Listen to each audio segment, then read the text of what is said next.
In Washington state, 2 people die agonizing deaths. Both are victims of poison-laced Excedrin capsules. The news causes public panic and costs manufacturers tens of millions of dollars. In Virginia, a cardiac care unit experiences an epidemic of unexpected deaths.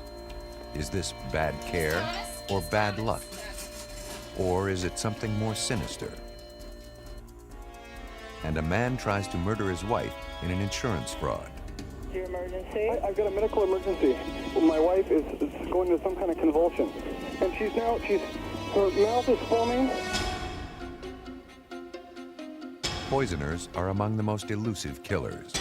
Today, forensic detectives are employing an arsenal of techniques to uncover and convict them.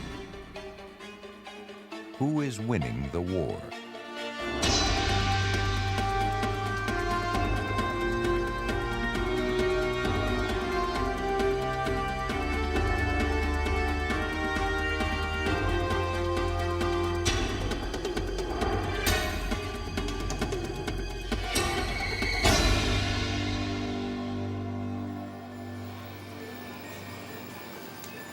Oh, yeah, how's Miss Thomas doing? No, she's doing great. Good. Let me take her chart. I'm going down and check on her. It is 9 o'clock on a Saturday night when Dr. Joseph Whittle makes his final rounds. Whittle is co-director of the Coronary Care Unit at General Hospital in Petersburg, Virginia. Hi, Miss Thomas. I'm Dr. Whittle. He has been on duty since noon. It is time to go home. Among his patients is Josephine Thomas, a 73-year-old retired teacher. She was admitted with heart problems several hours earlier and now is resting comfortably. At around 11 p.m., Whittle orders an IV.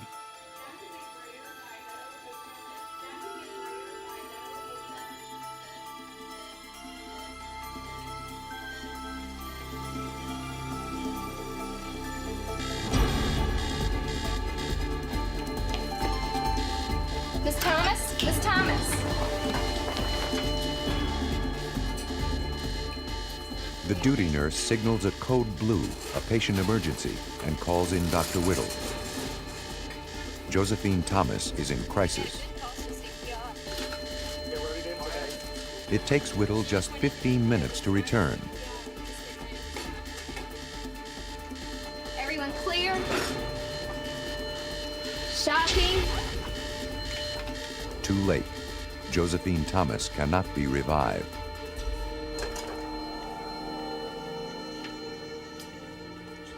The death troubles the staff.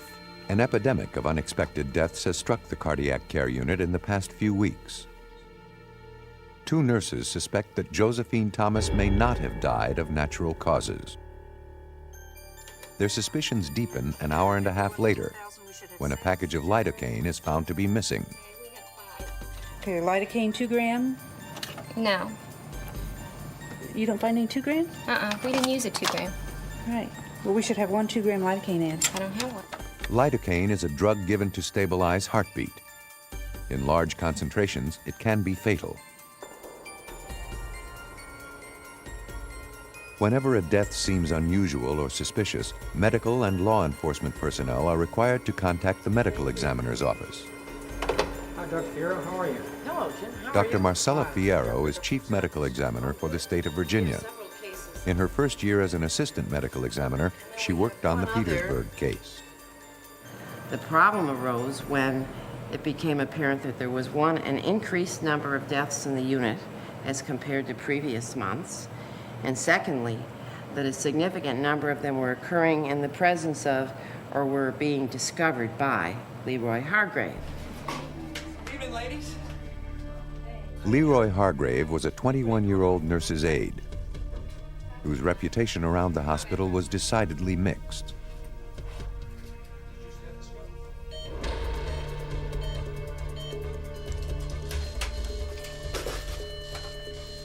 It was Hargrave who had called the alert on Josephine Thomas. Several other deaths had also occurred during Hargrave's shifts. Was this coincidence, or was something else going on? No one had seen Hargrave do anything wrong. it would take all the resources of forensic science to establish what had happened. Throughout the United States, an autopsy is performed whenever the cause of death is unknown. This unknown male was found dead on a Michigan street. All right, go ahead and check the status of the hair, looking for any injuries on the head. How did the individual die? Was it natural death, an accident, a homicide, or suicide? Sometimes the answer is undetermined. You make it to a hospital? No, not this guy. He was found dead in an older part of town. I'm wondering about lead poisoning. You think we ought to get a heavy metal screen on him? I think it'd be a good idea. Why don't we get some head hair too, Right. since arsenic can accumulate in the hair. If we do find arsenic on the general heavy metal screen, then we can fractionate the hair. Since hair grows about 1 centimeter a month, see if there's any chronicity to the poisoning. Pathologists gather a variety of samples, including muscle tissue, brain, kidney, urine, and blood. About 30 cc's will be enough, Paul. All right, let's get a piece of kidney too, Paul. All right. Each sample may tell a story about the victim's life and death. Poisoning is a rare occurrence, according to James Valentour, head of the toxicology laboratory for the Commonwealth of Virginia. Poisoning is not automatically suspected. It depends on the circumstances or lack of other evidence following the investigation. If an autopsy is conducted on a young person in otherwise apparent good health and no cause of death is found, then the suspicion of drug involvement or drug contribution to that death increases, and we proportionally increase our analyses until we rule out all the possibilities that we can. Today, poison specialists, called toxicologists, employ a bewildering array of sophisticated technologies. Antibodies, protein substances the body produces to combat foreign matter, are used to detect toxins. To test for cocaine and its metabolic products, for example, blood is mixed with antibodies specific to certain parts of the cocaine molecule. A fluorescent label is added to the mixture. If cocaine is present, the pattern of fluorescence changes. To identify poison compounds, they must be broken down into smaller parts called ions. Dr. Valentour and his colleagues use the most powerful techniques available, which include the gas chromatograph and mass spectrometer, which are often used in combination. Chemicals are added to a sample to separate any organic drugs present from the blood matrix. The isolated portion is vaporized and passed along a hydrogen-filled tube. Molecules of different size migrate through the tube at different rates. As molecules emerge from the tube, their concentration is measured. Next, the mass spectrometer shatters the molecule into ions, its chemical building blocks. A complex molecule may generate hundreds of ion fragments. The pattern of ions produced is unique to a particular molecule. To identify the unknown substance, its ion signature is compared to those of tens of thousands of chemicals in the computer's database. In time, techniques like these would reveal not one, but 6 poisonings at Petersburg General Hospital. Lodge Poison Center, can I help you? The world is filled with deadly chemicals. An average home harbors dozens of dangerous substances, such as chlorine bleach, drain opener, and aspirin, each capable of causing death. The Blodgett Regional Poison Center in Grand Rapids, Michigan, receives thousands of anxious phone calls each year. Many concern overdoses, accidental or intentional. Many more involve children who have eaten some bright berry or sampled the household bleach. And a few involve deliberate attempts to kill. John Trestrail directs the center and is an authority on poisons and poisoners. Well, poisoning homicides differ from normal homicides in that there usually are no witnesses. There are no visible signs of trauma. You see no bullet holes, no stab wounds, no bruises. Usually it's very covert, very secret. The evidence is usually lacking. There's no cartridge cases or anything. Often it's missed, and this crime scene is cleaned up. Trestrail's office reveals a lifetime of fascination with things poisonous. Take, for example, spiders.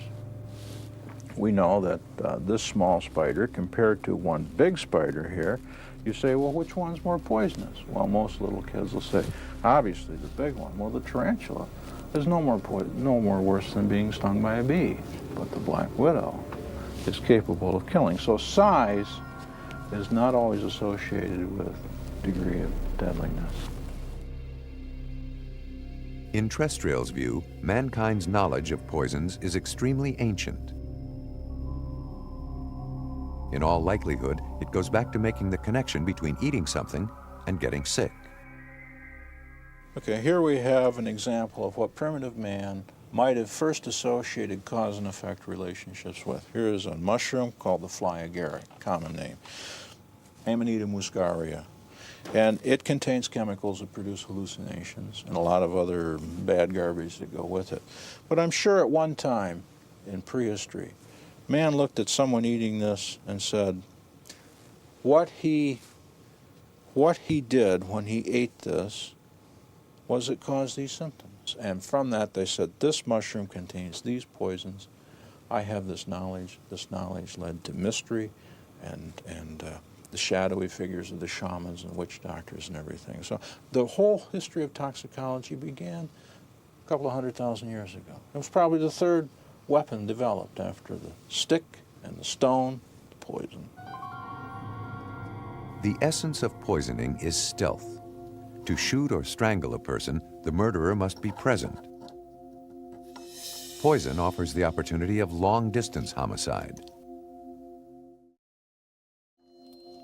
There is also the chance that homicide won't be recorded at all, that the death will be deemed due to natural causes. This is what had occurred at Petersburg General Hospital, until Josephine Thomas's death began to arouse suspicions.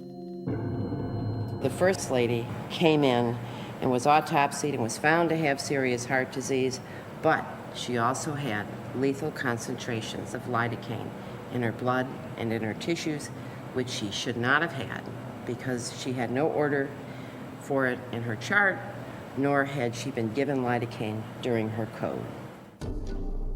Concerned about the rising death rate, the hospital reviewed all the fatalities since Leroy Hargrave had been assigned to the unit. And they identified 10 persons that they thought might be at risk for lidocaine poisoning. James Dalton, now a judge, was assistant Commonwealth's attorney in Petersburg when the deaths took place. I received a call from an attorney. He said, we've got something I hope doesn't exist, but I'm afraid that there's a possibility that there have been a number of people actually killed at the hospital. Dalton also learned the name of the chief suspect, Leroy Hargrave. They were on his shift, and his shift may have varied, but he moved around, so whenever he was on a shift. But it was a night shift normally that these occurred, and I guess it was not too suspicious initially because I think there is some history of people dying at night more frequently. So far, the evidence was circumstantial. Hargrave happened to be around when the deaths took place. To convince Dalton, and ultimately a jury, that they were premeditated murders, the medical examiner had to show that the patients had been given lidocaine in unusual amounts. The task was made more difficult because several of the victims had been dead for several months. It was a toxicological masterpiece as far as detective work because in one case they're working with fresh tissue. In other instances, they had to recover the poison from bodies which had been embalmed and buried. And in the third instance, they had to try and establish sufficient tissue levels in the biopsy samples from the previous autopsies. When it was all over, of those 10 deaths that were suspicious, 6 were established as due to acute lidocaine poisoning. Prosecutors piece together a likely scenario leading to Josephine Thomas's death. It begins with Hargrave stealing some lidocaine.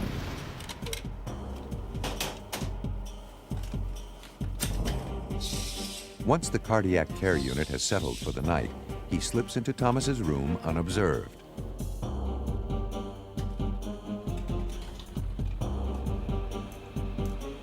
After loading a hypodermic with a massive dose of lidocaine, he temporarily disables Thomas's cardiac monitor alarm.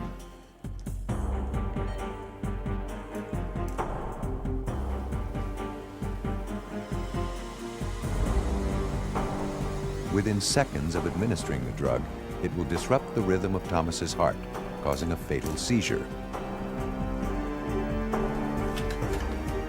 Then, Hargrave raises the alarm to divert suspicion from himself. We need some help in here! Leroy Hargrave was convicted of poisoning Josephine Thomas and sentenced to life imprisonment. He never confessed, and his motive for killing Thomas and the other patients was never established. Dr. Fierro talks about one theory. The code, the actual code procedure, the cardiac arrest procedure with the response by a resuscitation team is a very dramatic event. It's very intense, it's very rapid. There are orders, there's no pleases, there's no thank yous, there's just instructions. And this is quite exciting to persons who are on the outside, you know, if you're not related to the person who's being coded. So it was thought that he really got into the code. Without the initial suspicions of the nurses, without the technology to precisely identify lidocaine weeks or months after death, Leroy Hargrave might have gone free. John Trestrail. How many bodies do you dig up to find a bullet hole? None. They catch that before they're buried. How many bodies do you dig up to find a poison? Most of them. We're missing them at the point of death, and we're burying the evidence. That's difficult to overcome, but that's what we're going to do. Among the most difficult poisonings to detect are those involving product tampering. In 1982, 7 people in Chicago died from poison-laced Tylenol.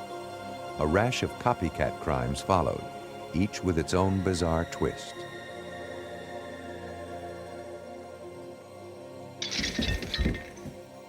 June 11, 1986, the town of Auburn, Washington. Hey, Mom?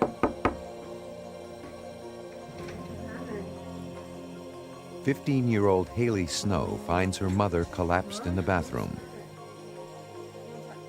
Susan Snow is unconscious. Her pulse is weak. Her breaths come in long, irregular gasps. Haley dials 911. Within 4 hours, this apparently healthy 40-year-old mother of 2 will be declared dead.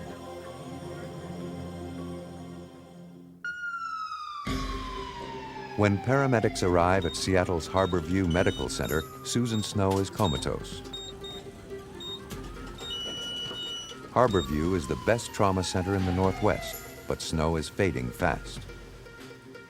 Snow's condition puzzles the emergency team. Her brain appears swollen, inflamed. She is struggling for breath, and her vital signs are failing. She never recovers consciousness. An hour after admission, she is declared brain dead. What appeared at first as a random death soon will be revealed as murder. It will cost a pharmaceutical company tens of millions of dollars, incite public panic, and set off one of the largest law enforcement operations ever mounted in Washington state. Special Agents Jack Cusack and Mike Byrne were part of the FBI investigation team.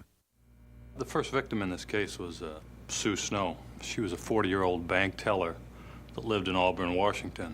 And in her daily routine, she always ingested Excedrin. The cause of Susan Snow's death emerged almost by chance. At her autopsy, the assistant medical examiner noticed the smell of bitter almonds, a telltale sign of cyanide poisoning. Many people cannot detect the odor. By a quirk of genetics, the assistant medical examiner could. Dying by cyanide isn't pleasant. Inside each cell, cyanide displaces oxygen in the energy transport mechanism.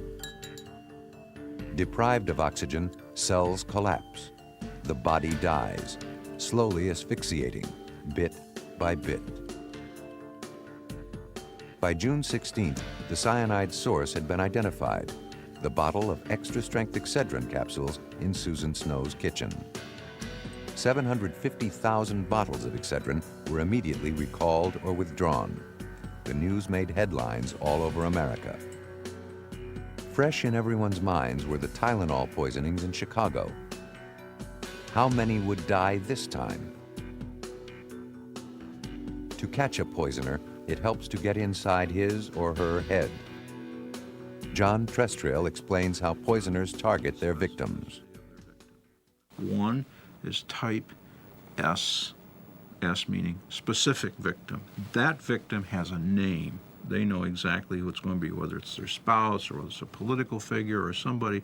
They're going out after an individual with a name. The other type is type R, random victim. In other words, they know they're going to get somebody, they have no idea who it's going to be. And this is where you find your tamperers who are at work, either for ego or for industrial blackmail.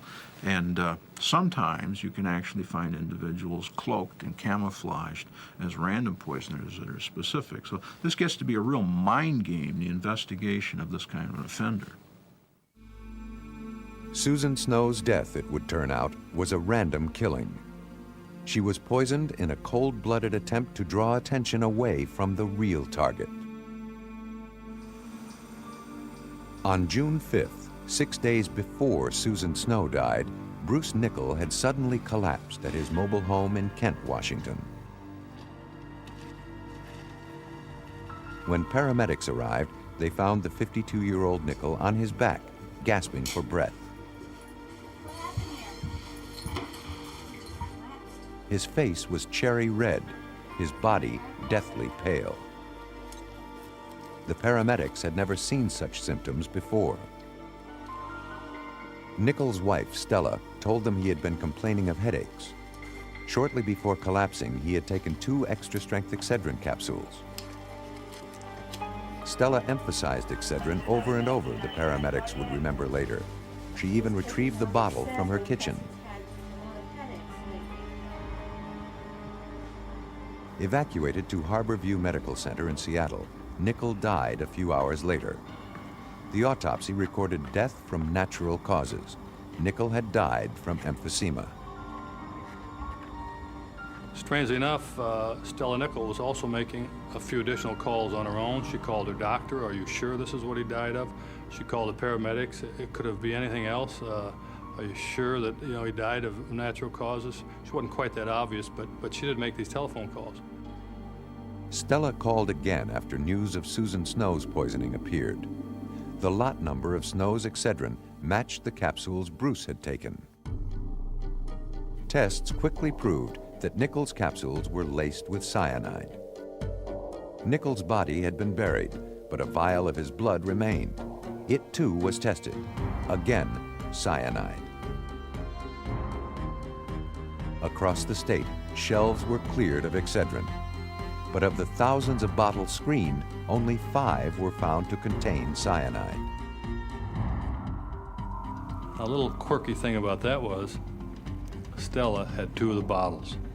And even more strange than that was, she said, "Hey, I bought one of the bottles about a month before Bruce died.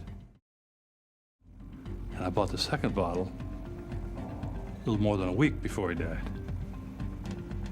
The odds of that are unbelievable. Stella's deadly plan began to unfold. First, she poisoned Bruce with cyanide-laced capsules.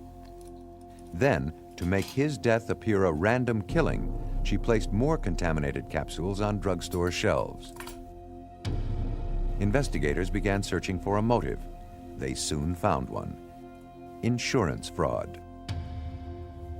When Bruce Nichols died, and he was found to have died of natural causes, Stella stood to gain approximately $31,000. If he died accidental death, then this jumped up to about $178,000, and in addition to that, she had a couple $20,000 policies. To insurance companies, dying by poison counts as accidental death. But had Bruce taken out the policies? Handwriting experts scrutinized his signatures, comparing them to Stella's. The height and width of a letter, its shape and slope, all contain telltale clues.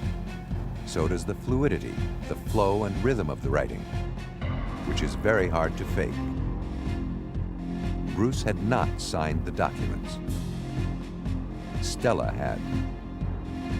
Could the investigators now tie Stella to the cyanide? When the capsules were shipped to the FBI's toxicology laboratory in Washington, D.C., an unexpected clue appeared.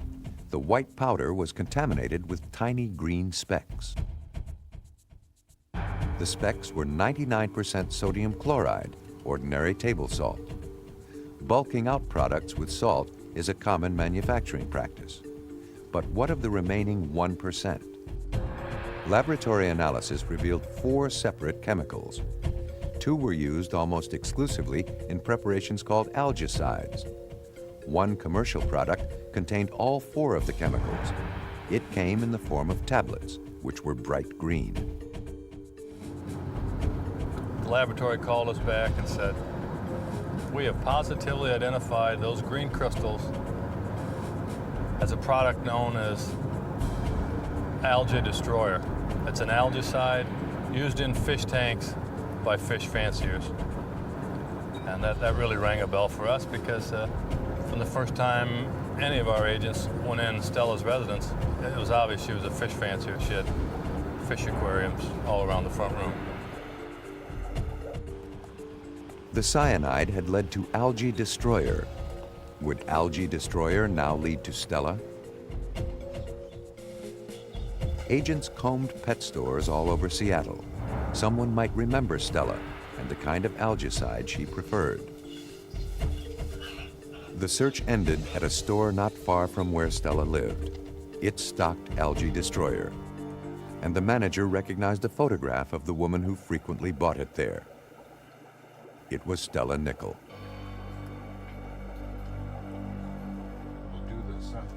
For months after Bruce Nichol's murder, Stella avoided taking a polygraph test. Her health would not permit it, she explained. In November 1986, she finally agreed to cooperate. The test is designed to pick up tiny physiological changes. Blood pressure and pulse rate are carefully monitored. Each may change when an individual lies.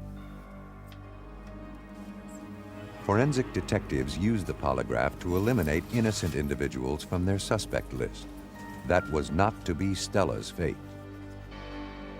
I remember the comment she made when we were walking back to the examination room. And she kind of turned around and said, "I feel as though I'm walking into a lion's den." I didn't understand the significance of that comment, but I thought, a little unusual. Stella took the examination. I formulated the questions. They were clear-cut. Did you cause your husband's death? Did you put potassium cyanide in those extra-strength Excedrin capsules? Stella clearly showed deception on the test. When we informed her of that in straightforward fashion, she asked for her attorney, who was in the waiting room, and basically, everybody knows how the Miranda rights go. That pretty much terminated that interview that day. More trouble was in store for Stella. This time it came from an unexpected source, her daughter, Cindy. When she heard Stella had failed the polygraph, she contacted Jack Cusack. You know, there's no doubt about it. We had a lot of good breaks come our way on this case. And one that paid off initially was the fact that Stella's daughter, Cindy, decided to share with us some of the conversations that she had had with her mother out at the airport. In 1985, after years of feuding, Stella and Cindy briefly reconciled. They even got jobs together as security guards at Seattle's SeaTac Airport. It was there, in the pauses between flights, that Cindy heard hints of Stella's plan. First, Stella asked her daughter where she might buy heroin. What was a lethal dose? How much cocaine? Then she talked about hiring a hitman to shoot Bruce while she was out of town, or, less plausibly, to kill him in an automobile crash. Finally, she talked about poisoning Bruce. You know, Cindy told us that, my mother spent a lot of time doing research at the library. She said, my mother would go to the libraries within the Seattle area, within King County, and research various plants. At first, Stella hoped to identify poisonous plants on her property, which she could surreptitiously feed to Bruce.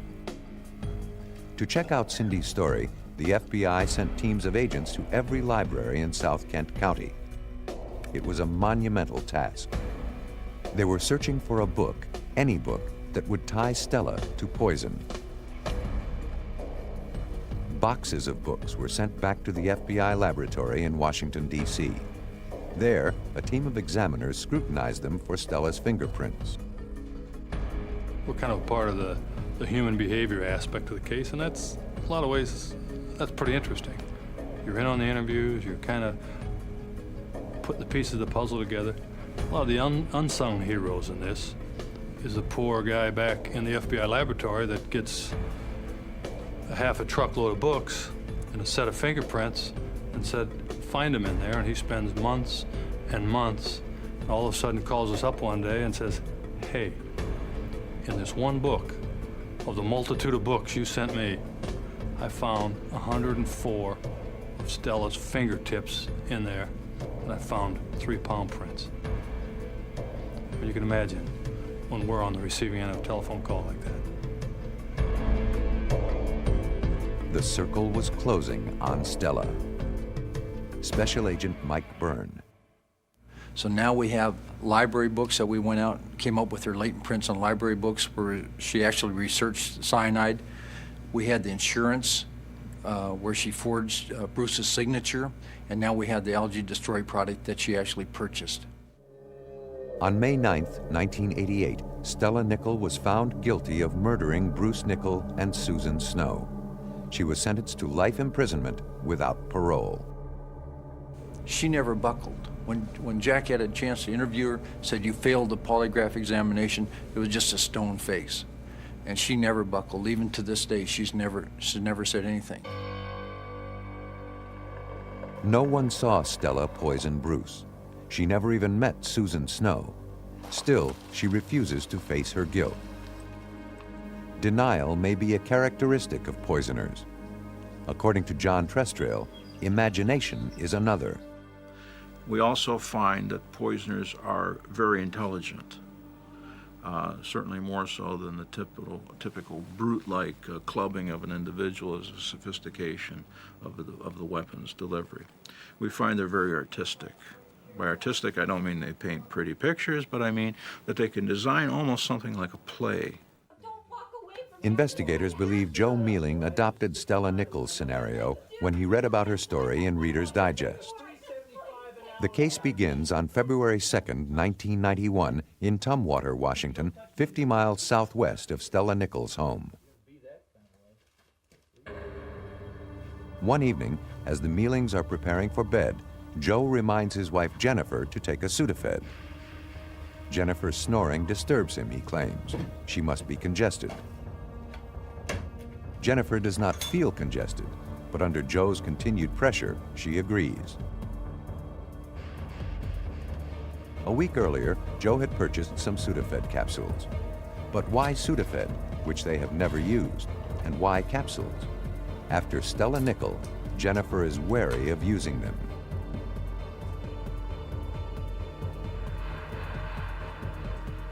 Moments later, Jennifer collapses and rapidly becomes unconscious.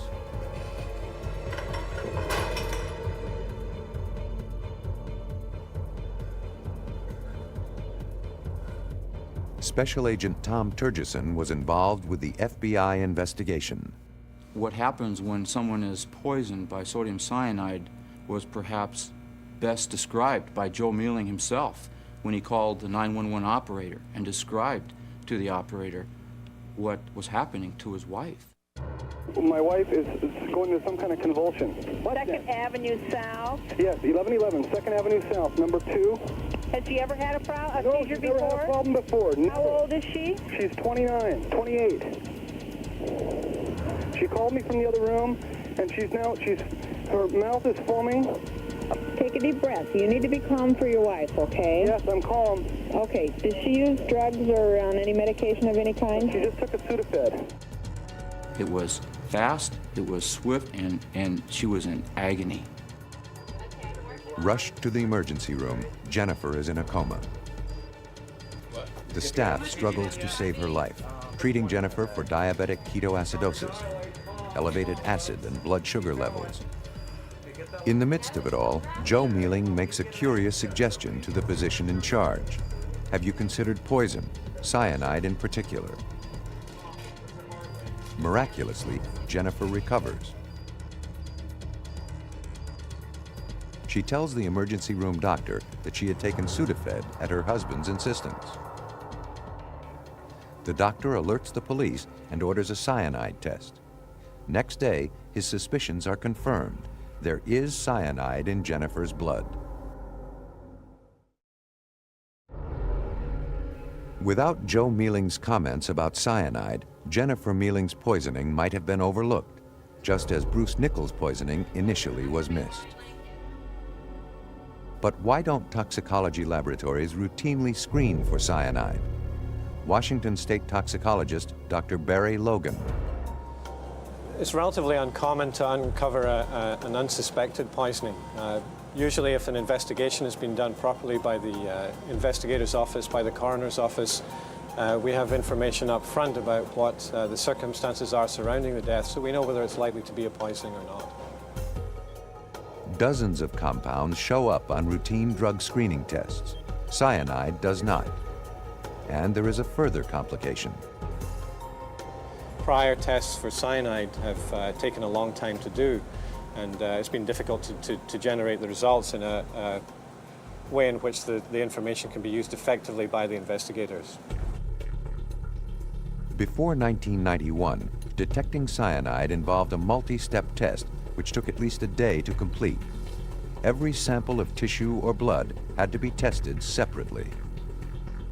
Dr. Logan has devised a simpler procedure, a litmus test.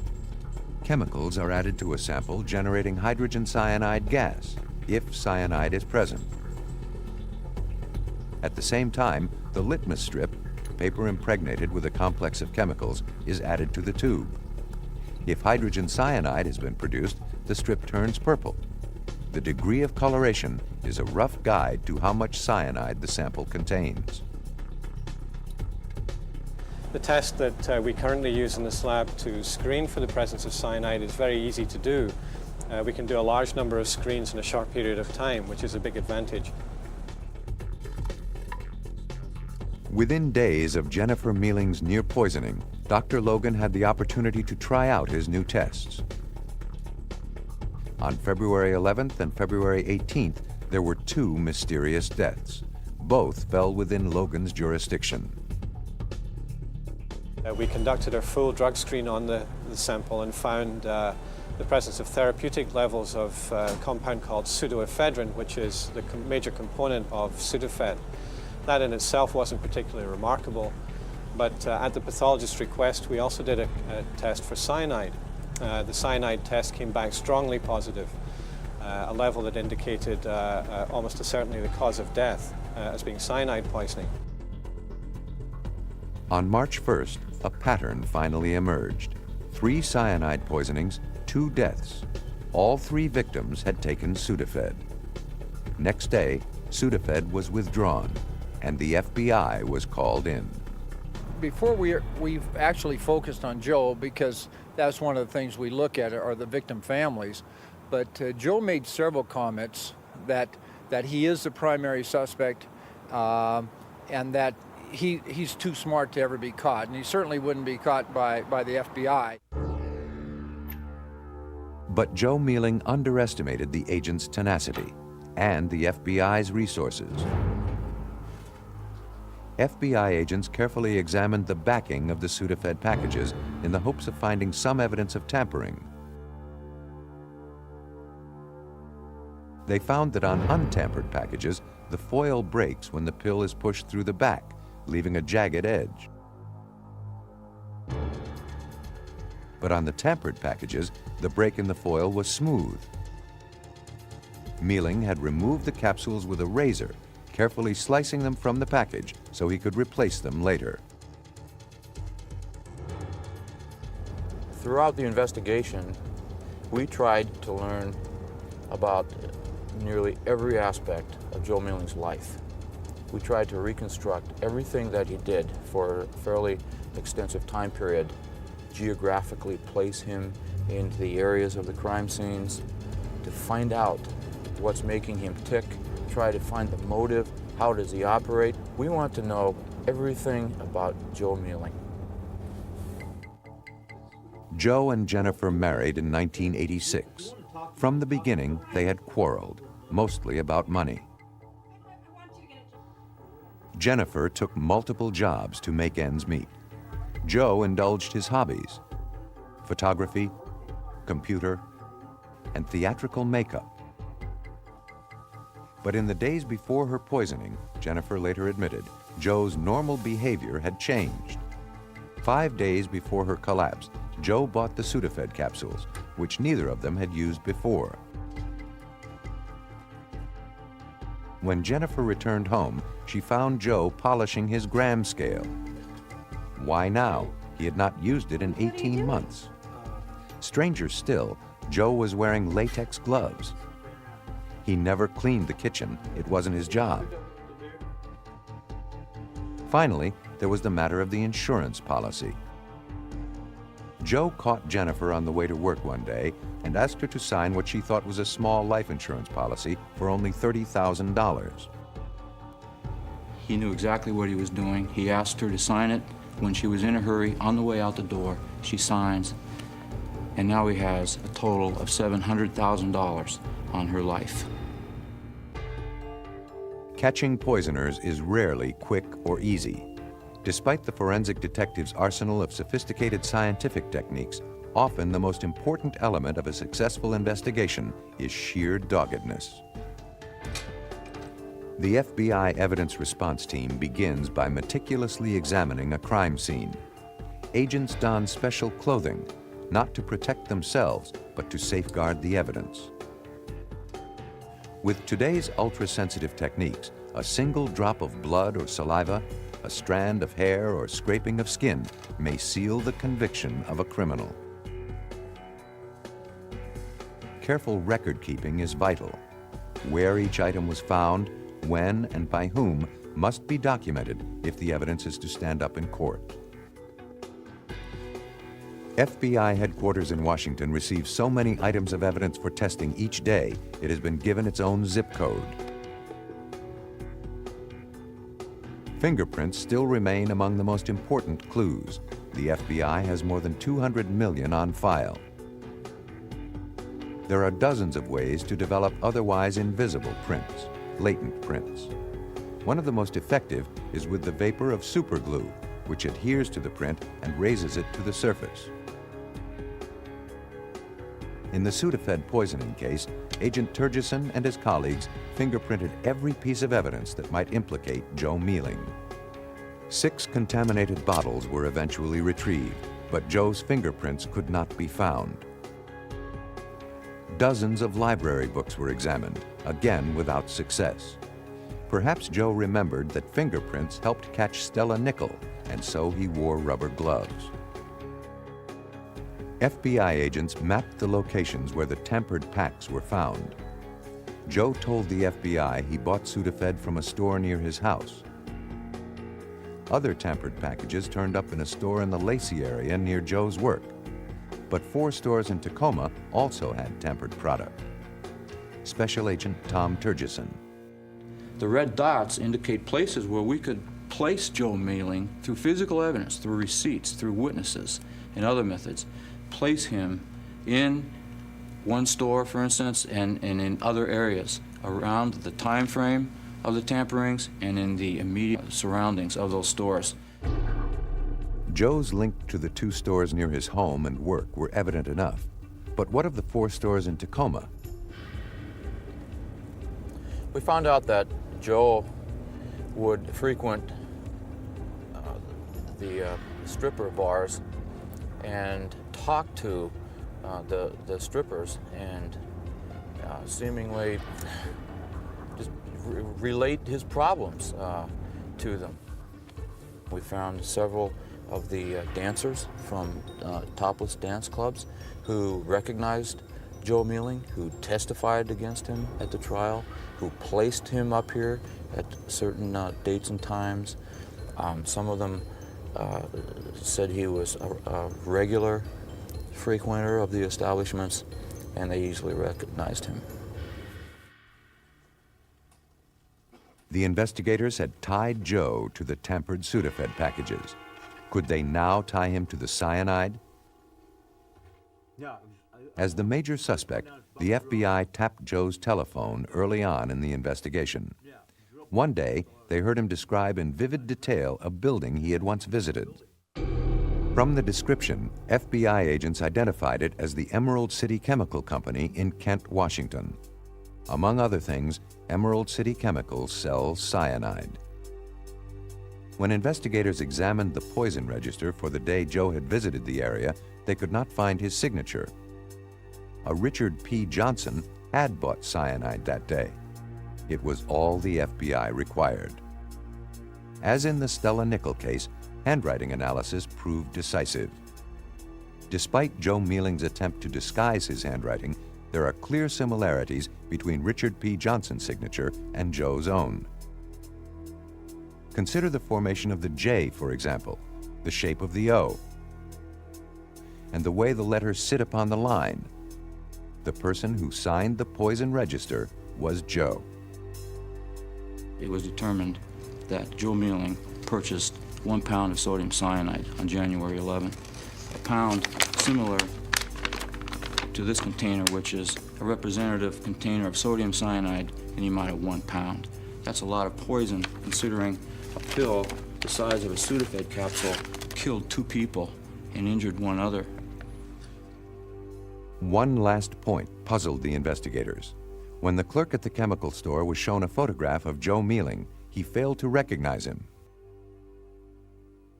In the residence of Joe Mealing, we found this array of theatrical makeup equipment.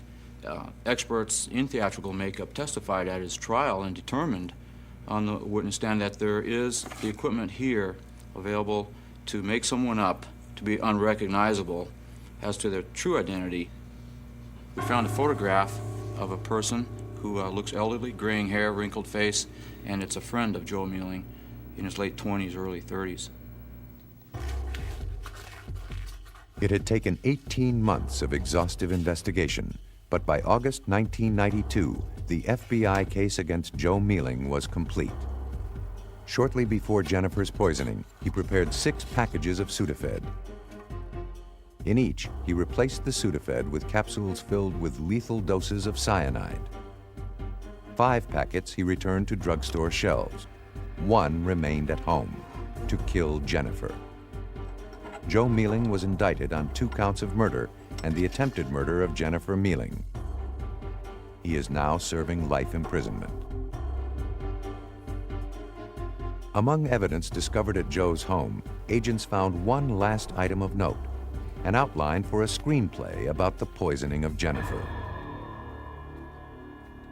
The protagonist, James Martin, is described as devoted, honest, reliable, sincere, truthful. Joe Mealing was greedy. He was very selfish. I don't think he was concerned about the health and welfare of his wife, Jennifer. He's concerned about Joe. Just as Stella Nickel learned from the Tylenol poisonings and Joe Mealing learned from Stella Nickel's mistakes, so too investigators learn to prevent and detect such murders. Dr. Barry Logan. There's no way to to prevent a product from being tampered with. What we can do is package it in such a way that if anything is done to interfere with the material, that it's evident to the person when they buy it from the supermarket or before they use the product. What's important for the conviction of a poisoner are 4 things I call the conviction pyramid. Number 1, we have to have the victim. Number 2, we have to have the poisoner. And then we have to have the poison and the intent. And all these things have to be linked together. Poison to victim, poison to offender, offender to victim, and then finally the intent. Was the intent really to kill that victim? Once you get those 4 things locked on, then you have the potential for a conviction. Each year, forensic science provides investigators with powerful new tools. How many poisoners still elude detection? We don't know. Perhaps more than we would like to admit. Who is winning the battle? In the end, no one. The fight goes on.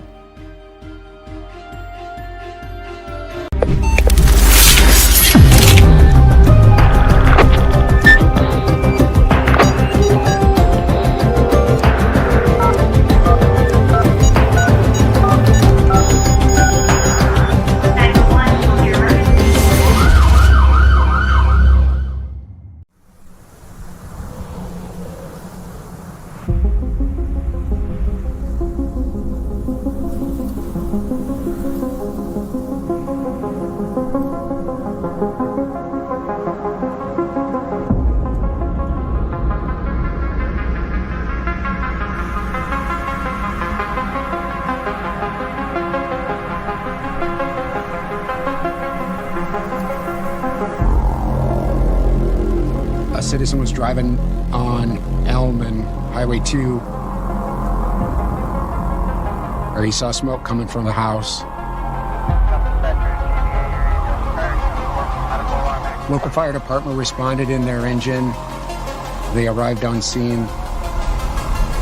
The house is fully ablaze. They kicked the door in. A firefighter entered the living room and through the heavy smoke crawled on the living room floor looking for people in the house. As he got to the hallway between the bedrooms, he bumped into something. He went to throw the blanket off so he could see. It was clear from what he saw there that something heinous had happened.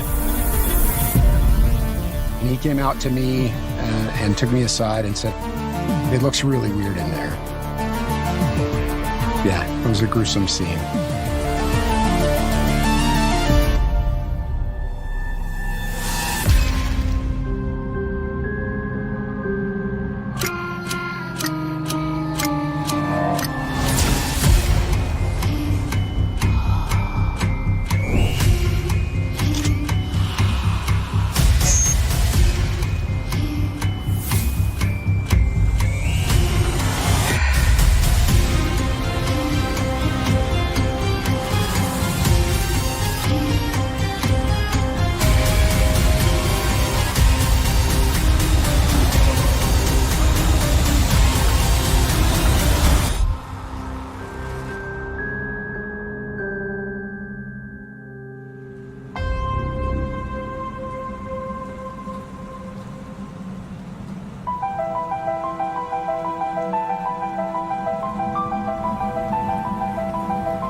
February 28th of 2008, I was the lead detective working for the Spokane County Sheriff's Department at that time.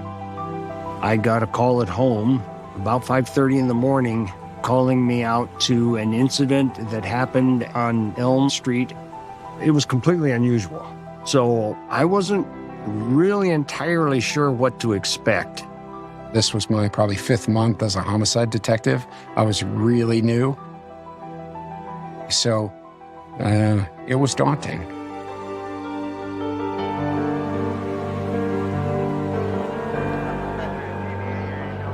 When I first got there, the house was smoking still. There was firemen coming in and out. I went in through the front door. There was just a haze through the house, which kind of gave it a little bit of a haunted house effect. Once I got in there, the whole scene, the way it was laid out, I said, yeah, I don't care who you are. It's something that you don't forget. All of the pictures had been removed from the wall and purposely placed face down on top of the couch, which led us to believe that it might be some ritualistic thing.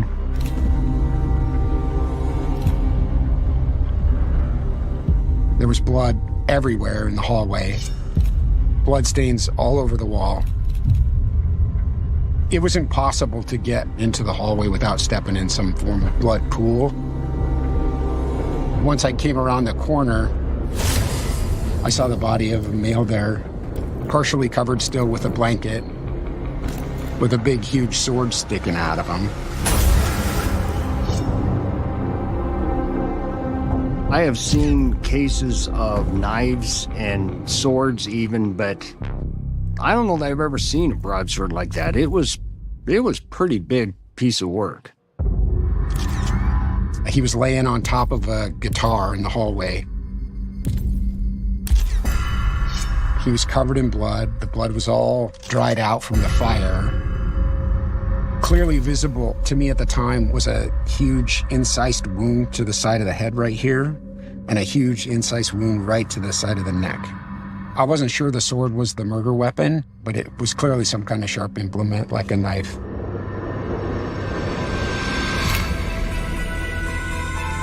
Just past the body of the male is an open doorway with the door standing open into a small bedroom. And literally shoved between the bed and the nightstand table is the body of a young female. She had been stabbed repeatedly, many, many, many times. A minimum number of 26. She was on the floor, kind of like she was on her knees, leaning forward with her head towards the wall. And it looked like there was a samurai sword stuck completely through her neck. But it turns out it's actually just propped in there. Whoever put it there tried several times to make it stick out of her neck.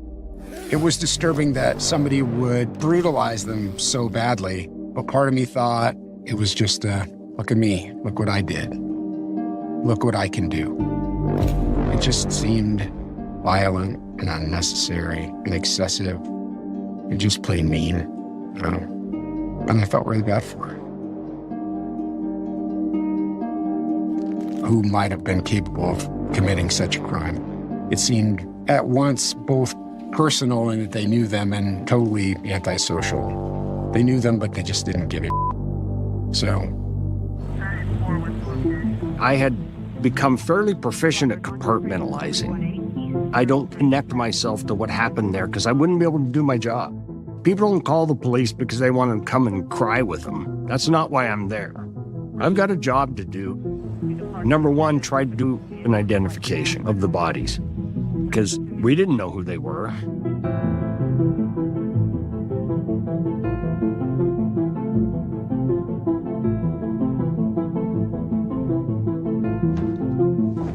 the nature of the posing, the nature of the injuries just seem to have a bizarre feel to them. I've had training on ritualistic killings before, and some of the things that you saw in this scene were similar to what they teach us.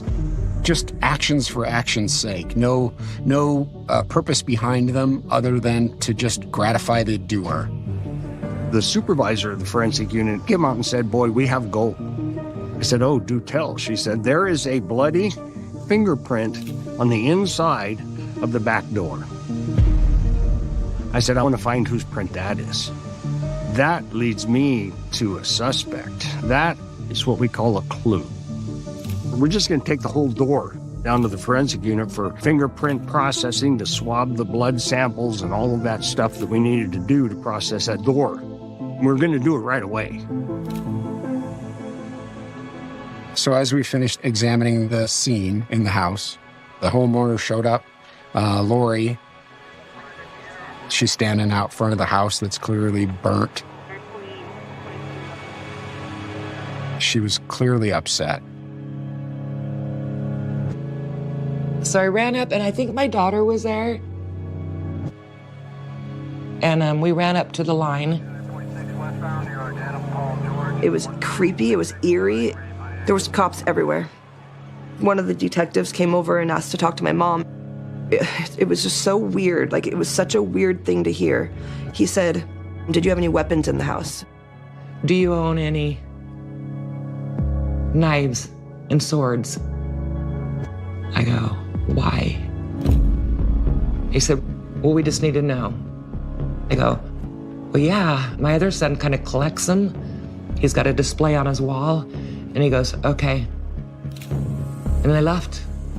And then we're sitting there just freaking out. Why would they ask me that? My phone rang early in the morning, and I believe it was my son-in-law, Ian, and said, "The house is on fire on Elm Street.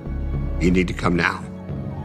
My daughter, Katie, she goes, "Mom, there's someone in there. There's a deceased person inside." And of course, we were counting people down that we knew could have been there, but they were okay. We knew from talking to Lori that Lori lived in the house. It was her house. Her son Tanner lived there as well. There was a lady who lived downstairs who was the approximate age of the woman who was in the bedroom. I got a call from an unknown number, I believe, and it was the police to make sure that I was alive, which was weird. I asked if someone had died, and they said there was somebody. Well, I only knew it could be one person. My youngest son, Tanner.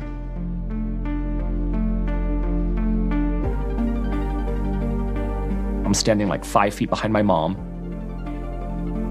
and she just collapsed into a pile on the ground. And it was really hard to watch, you know. I remember just like embracing, like, and then I felt like I kind of held her up at the beginning and just like, no, not Tanner, not Tanner, not Tanner.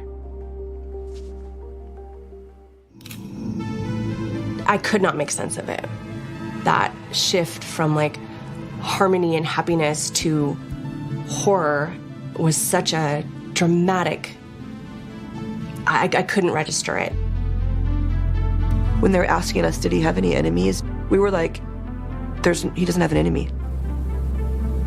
Trying to even fathom that somehow he was in that house dead, and we didn't even know who could be mad at him. Then they finally told us there was a female too, and they eventually came out and said she has dark black hair, short hair. We had no idea who that other person was. So I'm racking my brain. It was just a lot of questions and a lot of fear. Well, I couldn't imagine who else would be in the house. Who else could it be?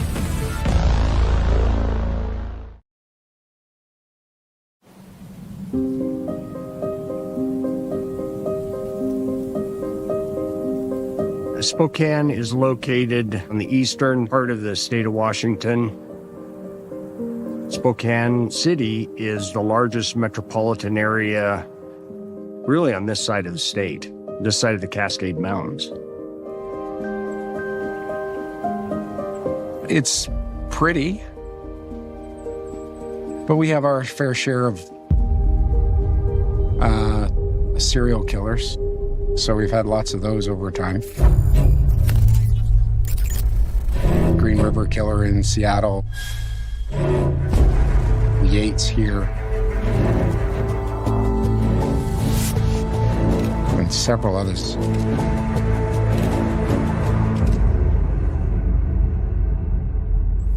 So it's beautiful. And we have serial killers. One thing we do often that I don't necessarily agree with is we tell people, hey, we had this murder and there's nothing for anybody to be concerned about. Somebody was murdered. We don't know who did it. They're walking around the community just like everybody else. Maybe they had a reason to kill this person. Maybe they didn't. Maybe they have a reason to kill you.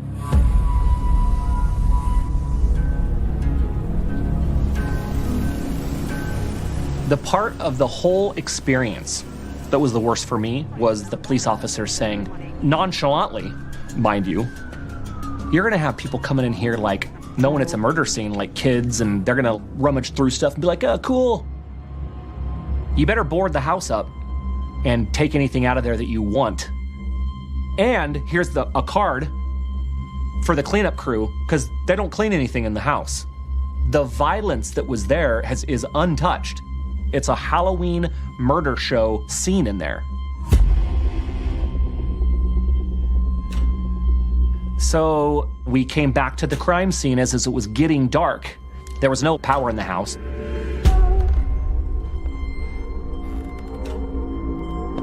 I saw it go from my mom's house to the scariest place in the whole world. I remember just like having light kind of flash over certain areas and just being like, oh my gosh. I mean, there was blood everywhere. I remember standing where Tanner died, looking at the huge pile of blood that was there. And the streaks on the wall. I kept thinking to myself, this is like something from Halloween. It was dark, it was horrible. It was one of the worst experiences of my whole life. We went down into that basement, but now it was pitch black. And I heard a sound. It was like a dunk, doink, doink. And I couldn't tell what it was, and I'm looking around with my flashlight. And I go back to this little nook, and my mother's exercise ball was on the ground, and it was right below where Tanner had been murdered. His blood had saturated all the levels of the floor and were coming down, and they were dripping from the ceiling, and they were hitting that ball like candle wax. It's just surreal. And the whole house smelled burnt, like a campfire. And 4 years after that, I couldn't camp. Because I couldn't smell that smell of a campfire for 4 years. You know?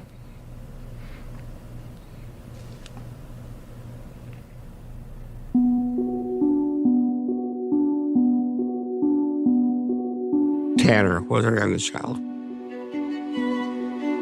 He was just a great son. There's a lot of memories of Tanner. Road, yes, they're on the road.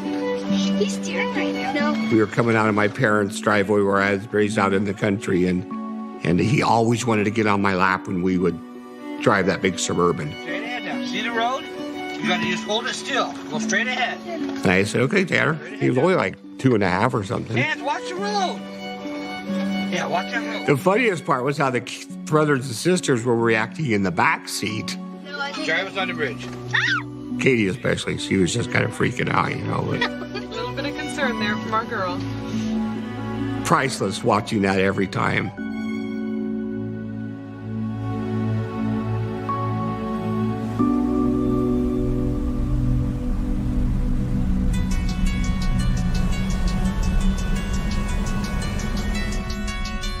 The first part of figuring out who killed somebody is figuring out who they killed.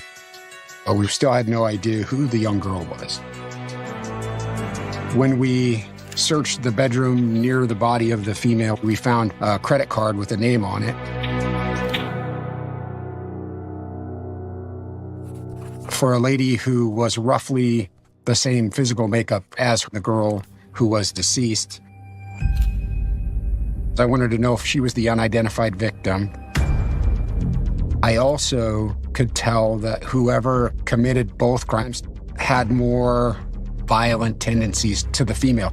The female had been stabbed way more. So I thought they would probably be more closely associated with the female than the male.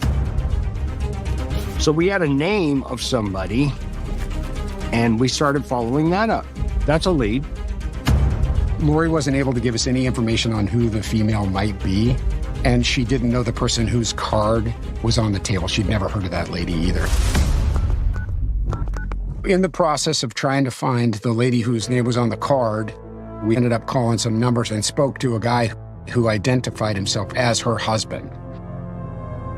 And the detective just wanted to know where she might be and how they might get a hold of her. And he was less than cooperative with any of that information.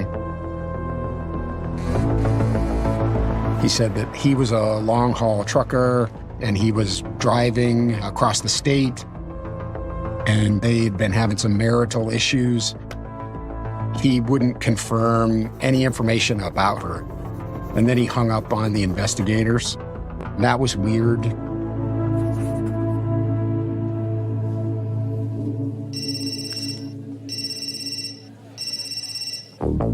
But later, the lady, she actually called us. And she was fine. I guess she heard from her husband we were looking for her.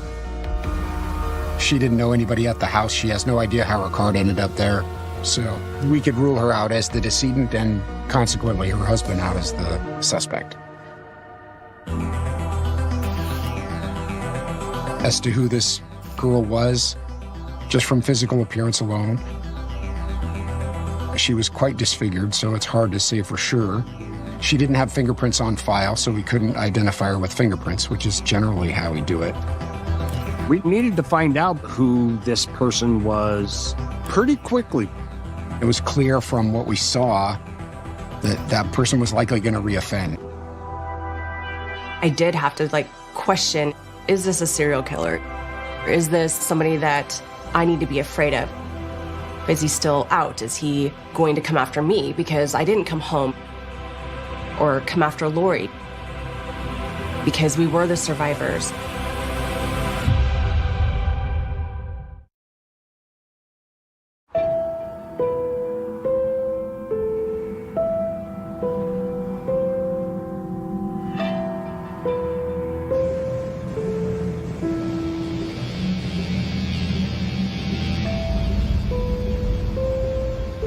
If you have any information on this case, the Sheriff's Office is asking that you call the tip line.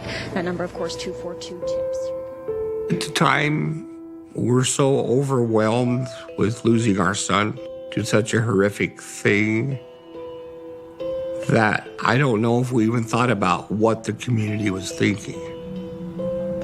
I'm sure the community in that Spokane area was really wanting to know, because it must have been one of the worst murders in a long time. We received information that Tanner had an ex-girlfriend that had been making statements that she wanted to hurt him.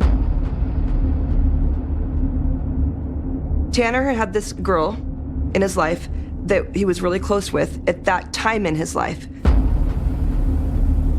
It was very clear that she had a lot of feelings for him.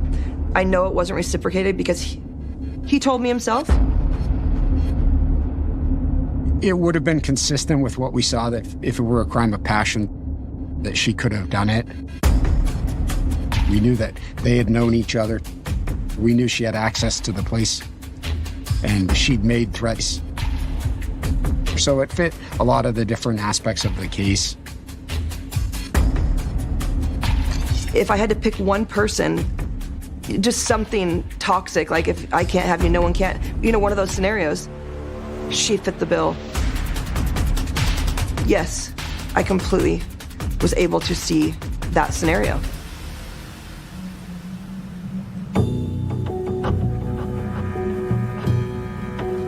We wanted to find Tanner Pell's ex-girlfriend and talk to her and figure out where she was and try to alibi her out or include her as a suspect.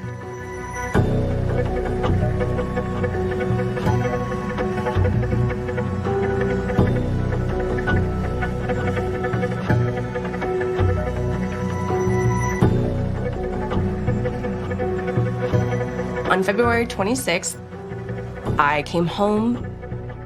Tanner that evening had brought a couple of his friends over, and I didn't know any of them, and it was just like Tanner to bring new people in. I think this gentleman had only been in town for a week or so. He was working at the same restaurant that Tanner was working at. Tanner introduced him as Justin. It was 2 nights before the murders, and he walked in and said, "Mom, I met a guy at work who moved up from Las Vegas, and he said I'd kind of like to help make some friends."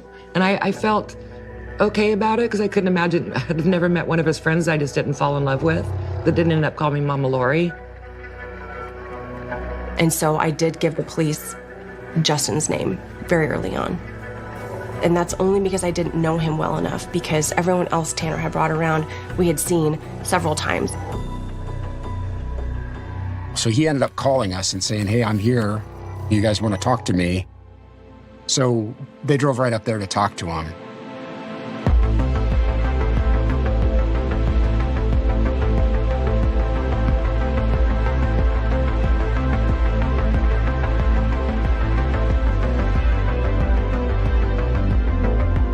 Sarah was just lovely and kind. She was kind of in the background. She wasn't really a part of a lot of the discussions because she didn't know everybody.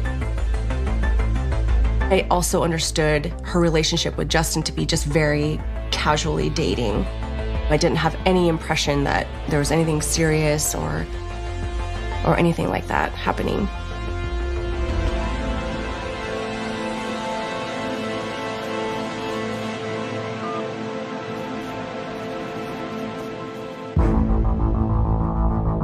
I was interested in finding her because I wanted to know if that was her, to see if she was the unidentified victim.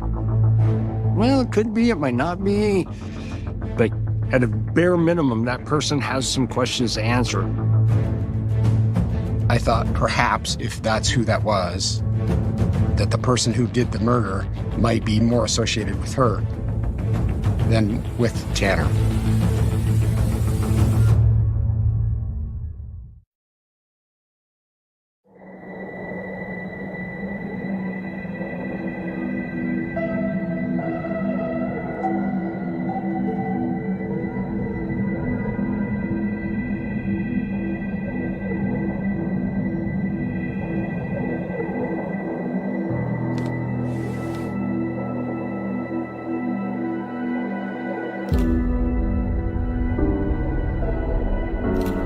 We found the car in Camelot, which is a little housing development north on the Newport Highway, a couple of miles away. And they found blood on the inside. So we were comfortable once we saw that. This is definitely who it is. And the medical examiner determined that it was Sarah Clark.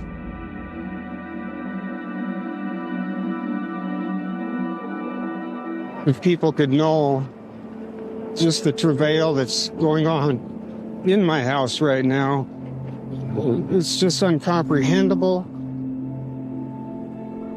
She was beautiful. She had a beautiful smile with these huge dimples. We loved her so much.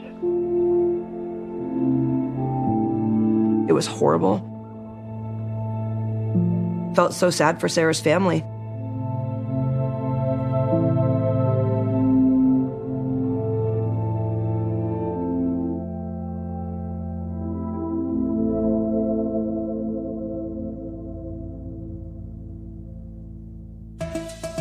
Sarah's car was found in Camelot, where the Camelot Park is. Justin Crenshaw lived with his sister in that same housing development 5-6 blocks away or so, I would guess. The point is to find out who has the opportunity, what does the evidence tell you, where does it lead you, and go that way. At that point, we were able to rule out Tanner Pell's ex-girlfriend because she had nothing to do with it. There was no evidence that pointed to her there, which left us with Justin Crenshaw. So I sent a couple of detectives up to talk to him. They made contact with Justin, and then the detectives talked to the sister. She was concerned because he didn't seem very concerned at all about what might have happened at the house. Well, it just seemed odd to her. And she knew he had violent tendencies, and she knew he'd been in trouble with the police before. She was concerned that he might have had something to do with it. Tanner had said, I know he's been in some kind of trouble before, but, he was just a kid that looked like Tanner. You just think, might not be a great kid, but when I went to sleep, I'll never forget it. I had a bad feeling, no doubt about it. I'm racking my brain trying to figure out, should there have been a red flag? Is there something that I missed? I definitely went back to that evening and thought about all the different conversations and all the different dynamics and things that I maybe blew off that I should have given more thought to.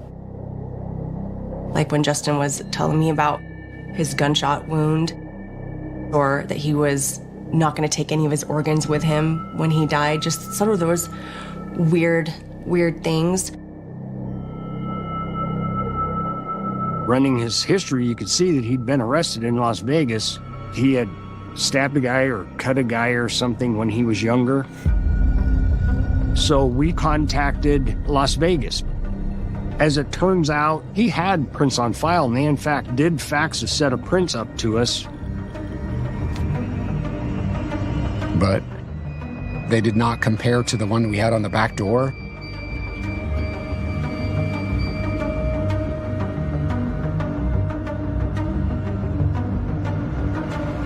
We knew he had a pair of black shoes.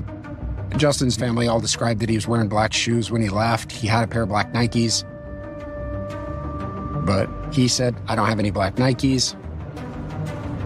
And also, while they were talking to Justin, they saw a small injury here, a cut on the back of the finger, and a cut on the back of the palm here. Almost every brutal, violent stabbing that I've investigated, that knife becomes covered in blood, and blood is very viscous and very slippery. So it isn't unusual for them as they stab to start to slip off the knife and cut themselves. The problem was his fingerprints weren't quite clear enough on the fax to make a direct comparison with. So then we thought, okay, we need to get the prints from him. So we decided that we would detain him and take him downtown, get a set of prints, do a search warrant for his DNA, his clothes, fingernail clippings, photographs, all of that stuff. And then we would have a good fingerprint to compare to the print on the inside of the door. So that's what we did. While we were waiting, he needed to go to the bathroom. And then he washed his hands like his life depended on it twice. Which I don't mind a guy, I think it's appropriate to wash your hands after you go to the bathroom, but that was really serious. He was washing his hands like he was going into surgery. Once we got the processing done, it was a matter of just waiting for the results. We thought that Crenshaw was the killer, but he might not have been. And if he wasn't, that person was likely going to reoffend.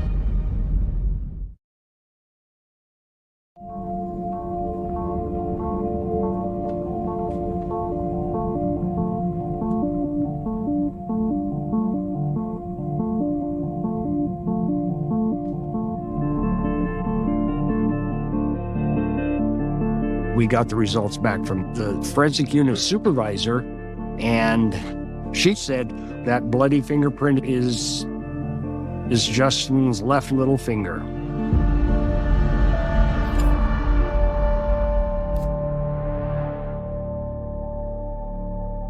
Yeah, there it is. That's what I'm looking for.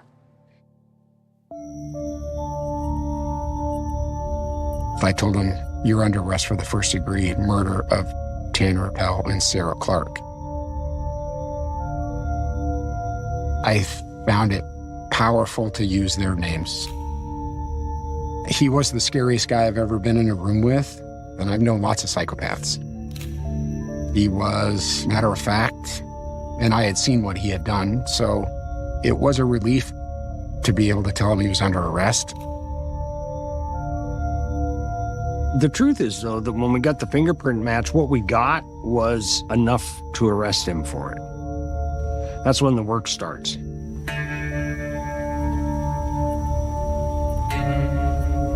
The deputy found a knife out on the road, maybe a mile away. It was right between where the murders occurred and where he ended up in Camelot. And it had blood on it, and it was believed to actually be the murder weapon, which was pretty remarkable. Which turned out to be Tanner's favorite chef knife. We also sent a couple guys up to go through his aunt's house,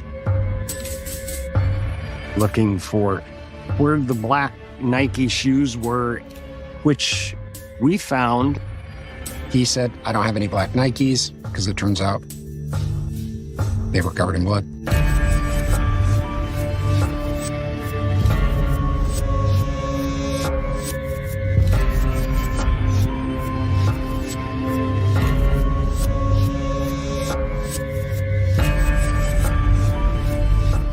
That is pretty much the got-you moment.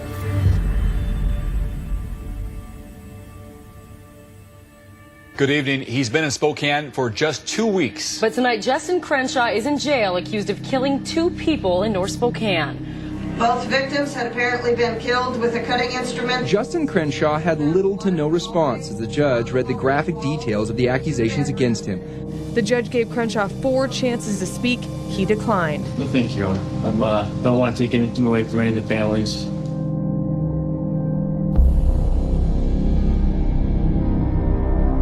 While we don't know exactly what happened,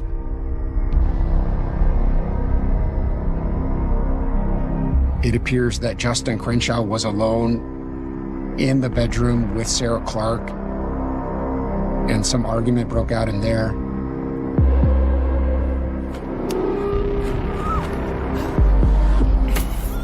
Justin accessed Tanner's favorite chef knife and began stabbing Sarah there.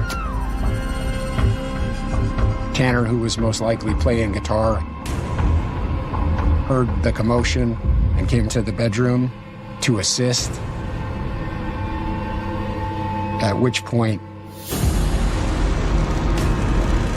he was attacked by Justin Crenshaw, who stabbed him several times, killing him right there. And then he went back to finish killing Sarah Clark. And then spent lots of time in the house, putting the pictures down, taking items that he found in the house, and stabbing their bodies with it.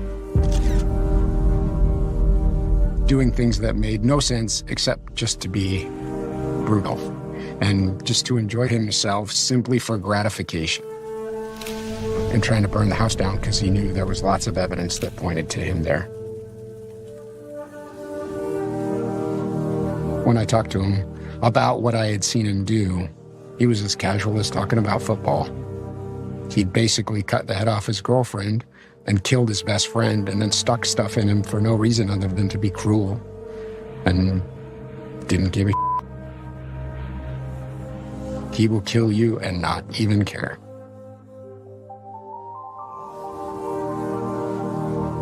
Part of me was absolutely shocked when I learned it was him, because he didn't give off killer vibes, I guess. But one of the things that the police told me very quickly is that because Justin was so violent and so evil and there just wasn't a reason for what he did that they could establish. That it was very good that I didn't go home that night, because I very likely would have been killed as well.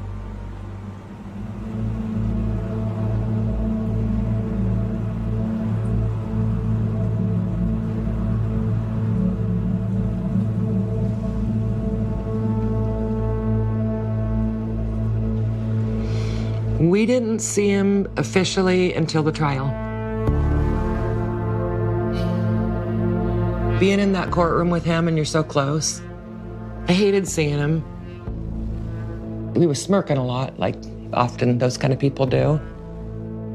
And I just kept looking at his hands on the stand, and I just kept thinking, those hands were here.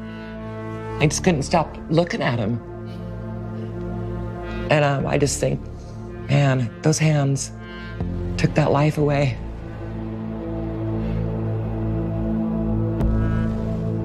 As we were leaving one day and we had to walk down the same court hallway as Crenshaw,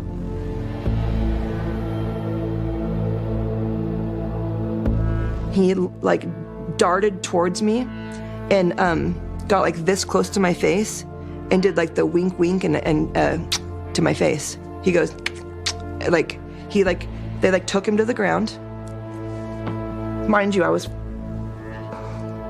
like 5 months pregnant with my son, so I couldn't do anything to, the trial was awful.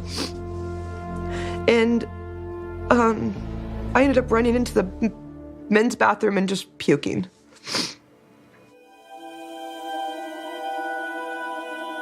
Justin Crenshaw was convicted of first-degree premeditated aggravated murder of Sarah Clark and Tanner Pell.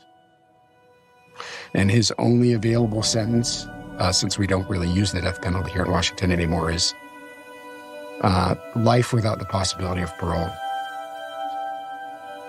So he's incarcerated until he dies.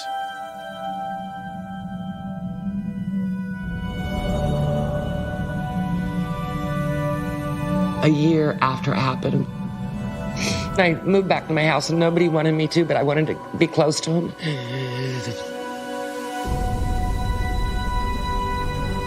I want him to be here. I want to talk to him every day.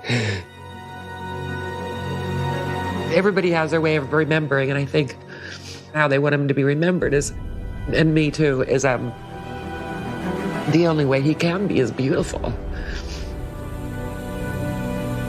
Mom, I love you so much.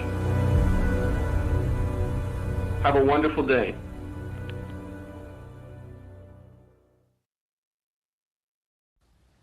Tonight, a small town scandal when a beloved minister is killed. And his wife and children go missing, but for how long and why? 2020 starts right now. Why do you think the public was captivated with this story? It was something that was so totally unexpected. Someone had broken into the home, killed Matthew with the gunshot, and then took Mary and the girls and left. A church pastor is dead, and his family is missing at this hour. When you add religion to murder and then sprinkle in abuse, everyone's in shock and no one knows who to believe. This is pretty telling. The killer unplugged the phone. Yes. So no one could call anyone for help. People were frantic, thinking that there may be a killer on the loose. The most important thing to them right now is to find Mary Winkler and find the 3 girls. So how does that missing wife and mother go from lost to found? Ma'am, get out of the vehicle. Get your hands out of the vehicle now. Get out. Winding up in a police investigation. I have nerve now, and I have self-esteem, and so my ugly came out. I guess my ugly came out. What does that mean? We could not have fathomed what actually did come out, not in our wildest thoughts. This is stuff that doesn't happen to church folks. The ugly side came out. Somebody ended up shot dead.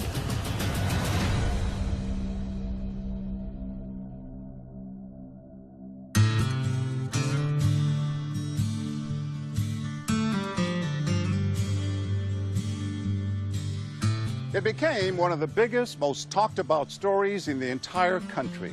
And it all started here in the heart of the Bible Belt, in this small church in the tiny town of Selmer, Tennessee.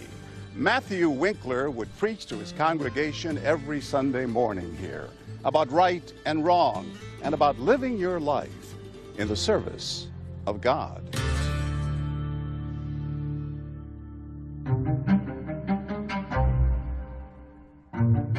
On March 22nd, 2006, everyone was gathering at the church, ready for the Wednesday night service. Matthew Winkler was pretty new at being the new head preacher, so he certainly didn't miss any services. It's unheard of for the preacher, his wife, and his daughters who are there every week, and they don't show up. But even though they kept watching the door, waiting for him to come through it with apologies and messages of love for the congregation, it never happened. Overcome with worry and concern, some of the members of the congregation take a 5-minute drive to the church parsonage behind me. It's where the minister, Matthew, his wife, and 3 children lived. Once inside, the church members make a shocking discovery. We were knocking on the windows, knocking on the doors. At that point is when I felt that something was wrong, because the key was on the inside of the door, the TV was on, and there was no answer. At some point, they go inside the home, walk through, calling his name, calling Mary's name, calling for the girls. Yelling, "Is anyone in here? Can anybody hear us?" They looked around, no Mary, no little girls. Everything looked normal, nothing looked out of place. But the master bedroom door was shut. They walked over and opened it, and all their nightmares were answered. Saw Matthew laying there on his back. A foam was protruding from his mouth and nose. We knew pretty obviously that he was dead at that time. So we called 911, and then we all gathered in the living room and held hands and prayed for Mary and the children, because we had assumed that they had been abducted. Church members couldn't fathom who would kill their preacher. This is a man who, in fact, was considered religious royalty here in Tennessee, coming from a long line of distinguished ministers. Matthew Winkler is the son of a preacher, and the grandson of a preacher, and a great-grandson of a preacher. The only one who could ever reach me was the son of a preacher man.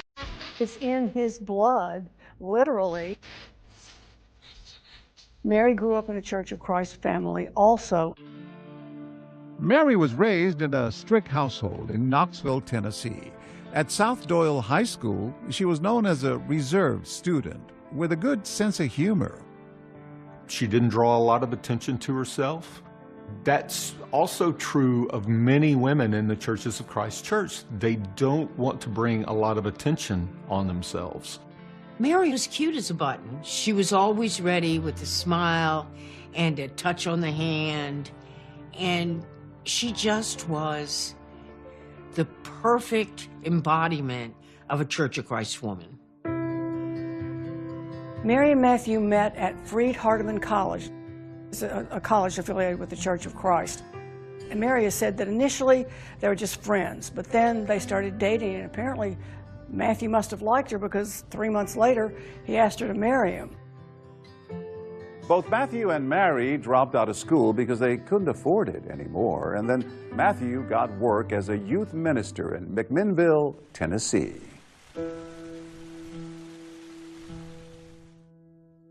How would you describe the Church of Christ to someone who's not familiar with it? It's very conservative, a Bible-based church.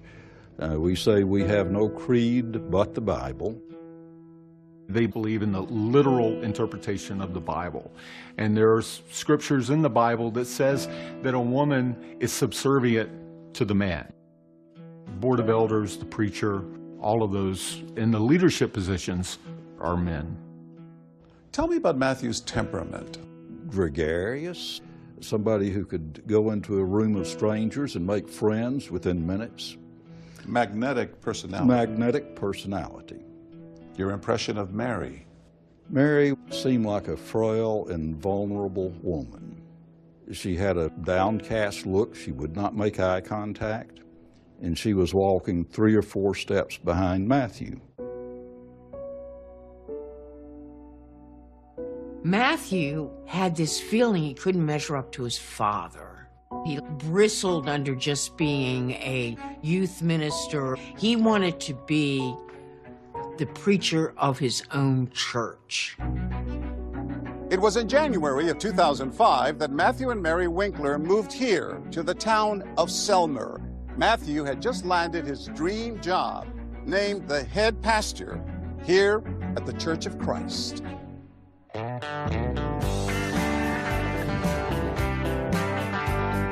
Selmer is a sleepy little town in Tennessee, right by the border with Mississippi. It is a place where people sit out on their porch drinking sweet tea and talking with their neighbors as they walk by. It's very Southern in so many ways. One of Elvis Presley's first outside of Memphis performances was here in this county. The highway going through Selmer to Elvis's home is called Rockabilly Highway.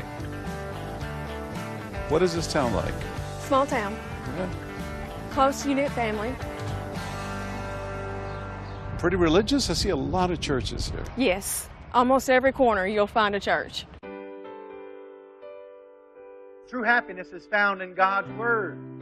True happiness is not only found in God's Word, it's found by living the way God says to live in that Word.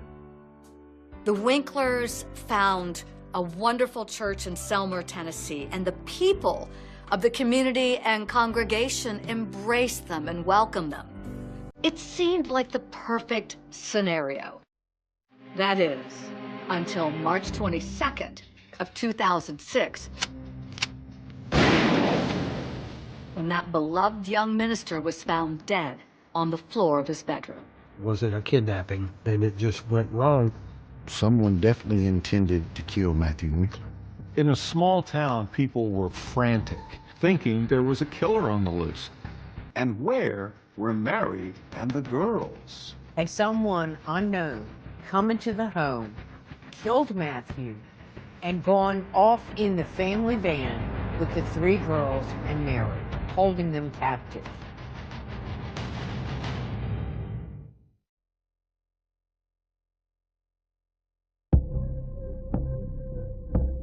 On March 21st, 2006, in the small town of Selmer, Tennessee, Matthew and Mary Winkler, along with their 3 little girls, settle in for a quiet evening at home. They order pizza and watch the animated movie Chicken Little. The sky is falling! The sky is falling! But somehow, this everyday peaceful family activity would turn into a gruesome crime scene with seemingly deadly intention. Matthew Winkler was shot in the back with a 12-gauge shotgun. 12-gauge shotgun is either used to hunt or personal protection, and it's used to kill. My initial thought was someone definitely intended to kill Matthew Winkler. Members of the 4th Street Church of Christ find their beloved minister, Matthew Winkler, dead in his home, just minutes away from the sanctuary. They immediately call the police.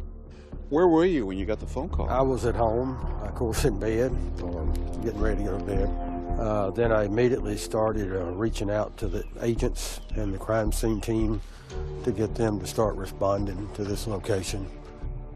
When the police came into the house, they cleared all the church members out, but they interviewed them as well and started picking apart the scene, looking for anything that could give them information. They would have started with the interior, taking photographs, taking measurements. Nothing was out of place. It wasn't ransacked, looking for valuables. But what would stand out is when you got to the back bedroom. There were blood stains on the pillows.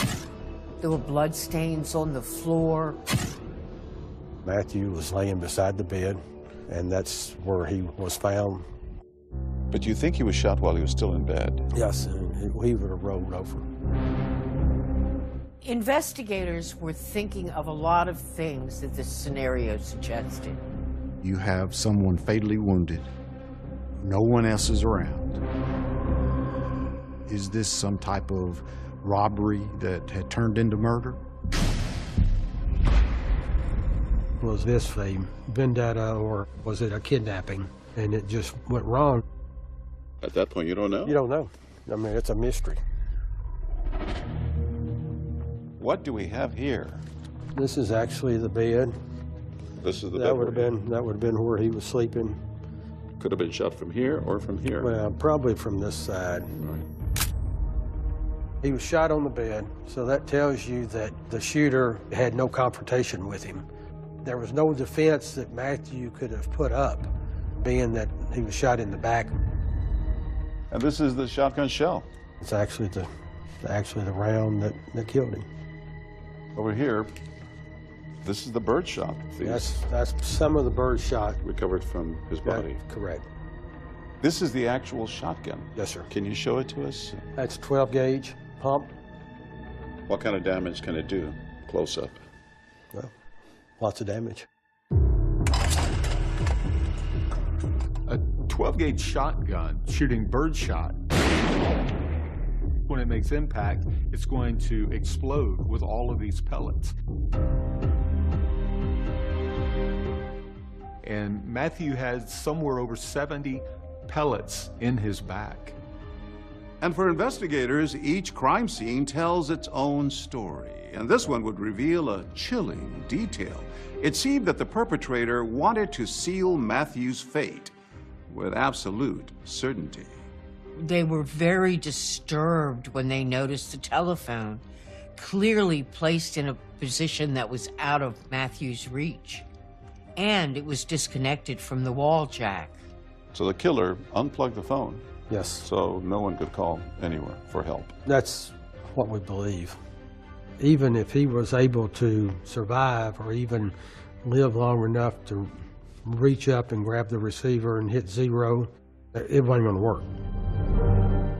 There is breaking news that we've been following all day out of Selmer, Tennessee. It is a case of tragedy in a small town. A church pastor is dead. While investigators were combing through the crime scene, news of the death of the much-beloved preacher Matthew Winkler shook Selmer to its core. And, you know, it's just shock. Everybody's just in shock about it. This is the 4th Street Church of Christ here in Selmer, and all day long, church members have been coming and going. You can see it in their faces how distraught they are about the death of Pastor Matthew Winkler. Who would have done something like this? Everybody loved him from what we understood. People were frantic, thinking that there may be a killer somewhere in their community. And do police have a motive they're working on, any kind of theory here? Now, they are telling us very, very little about this. Matthew was often approached by people who had addiction problems or financial problems. What if Matthew turned one of those people away? What if they had come back in anger? An Amber Alert is issued for 3 little girls. Police need to find Mary Winkler, 1-year-old Brianna, 6-year-old Mary Alice, and 8-year-old Patricia. They, along with their gray minivan, were missing. Were they in danger?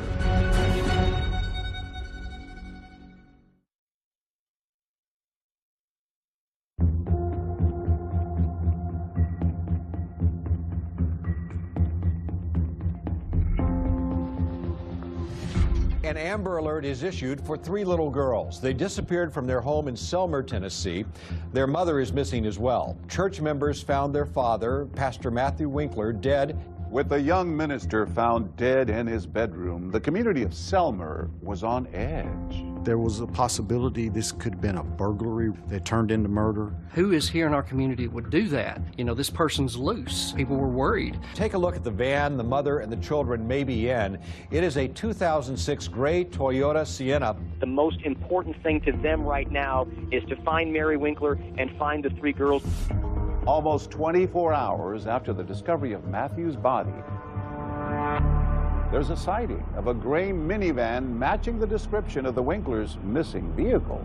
It was spotted in the seaside community of Orange Beach, Alabama.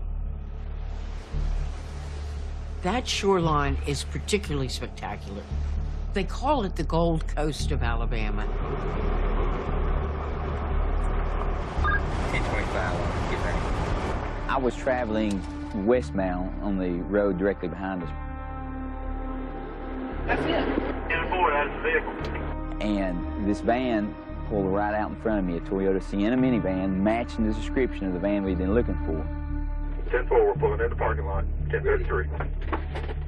Knowing that there was a possibility that Mary and her girls had been kidnapped, they were extremely cautious approaching that vehicle. They had their guns out. Ma'am, get out of the vehicle. Get your hands up. Get your hands out of the vehicle now. Yeah, step out of the vehicle. Put the vehicle in park and step out.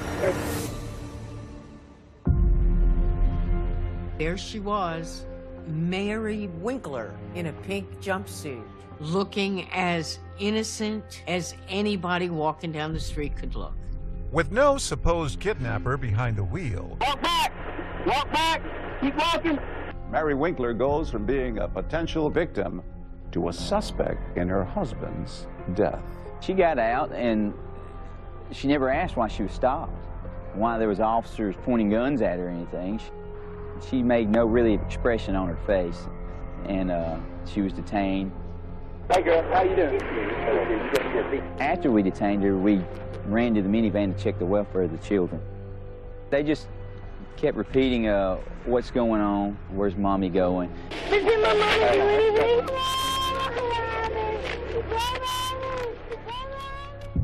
Shortly after Mary's arrest, police search the minivan and they make a stunning discovery. It was soon after Mary was apprehended by the Orange Beach Police Department. A shotgun was found in the minivan. You've heard the term, we found the smoking gun. Well, that's exactly what we thought. We had found the smoking gun, and it was just our job now to put the facts and the details together. Back in 2006, Stan Stabler was a corporal with the Alabama Bureau of Investigation. I received a call from Orange Beach Police Department that evening. They requested that I come to interview Mary Winkler. It's March 23, it's about 9:55 p.m. We're at Orange Beach PD. I'm Stan Stabler with ABI. If you would just speak your name for me, please, ma'am. Mary Winkler. When we first started, I got a lot of background information about her, their marriage. How long have you been married? 9 years, 11 months. How was your marriage? Good. We talked about the children. I met your daughters, and very sweet girls. Had McDonald's, they eat, and they're wrapped up in blankets, warm, watching a movie. Thank you. I wanted to build a rapport with Mary where she felt comfortable with me. Want something to drink? Water's fantastic. Okay.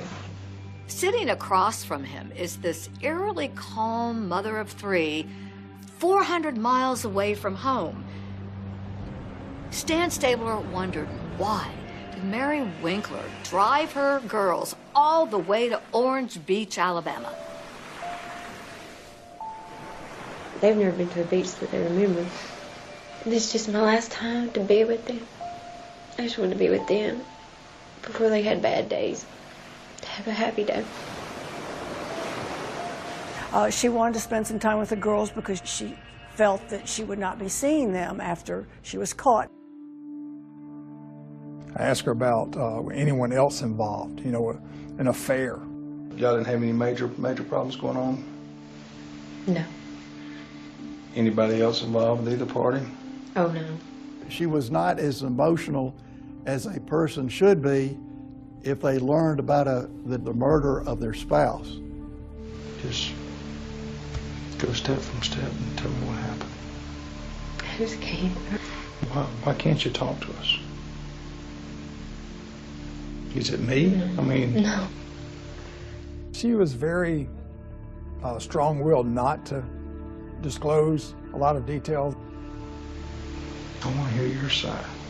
I appreciate I feel like you have genuine concern, and I do appreciate you.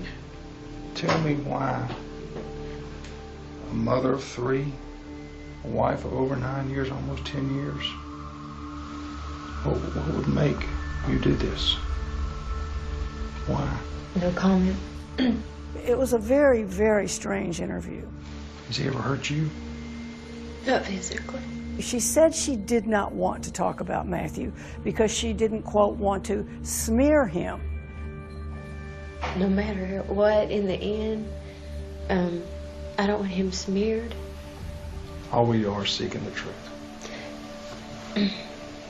And we're not here to smear anybody. Corporal Stabler asks Mary about that shotgun that police suspect she used to kill her husband.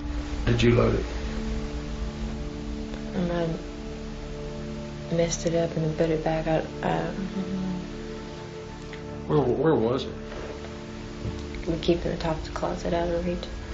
The truth started coming out. Mary admitted she was holding that gun. She didn't admit that she pulled the trigger. Said she didn't remember that. How many times did you shoot? Just one time? Surely not. Huh? Surely not. How do you know you didn't shoot more than once? I don't. And then finally, after almost 2 hours of questioning, a possible motive. I love you dearly. But gosh, he could just nail me in the ground. I have nerve now, and I have self-esteem. And so my ugly came out. When the ugly side came out, somebody ended up shot dead.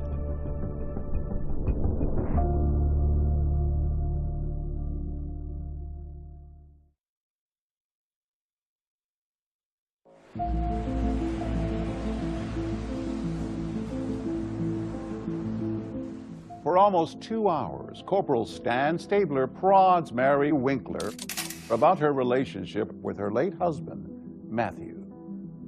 Mary Winkler eventually, during that interview in Alabama, did tell investigators that he picked on her. What she was describing as someone who was abusive. How would he run you down? Bad mouth? Chewing on you, yeah. Just fussing at you, Just nagging all the mistakes. time? And some well-deserved, by all means. I think it's old. But gosh, I don't want to talk about that now. I love you dearly. But gosh, he could just nail me in the ground. Or just took it like a mouse. Didn't think anything different. I never spoke up. She told me he was a good man. He was a good father. He was a good husband. She said, you know, at times he would get mad. She related it to blood pressure problems. But he was so good. He was so good, too.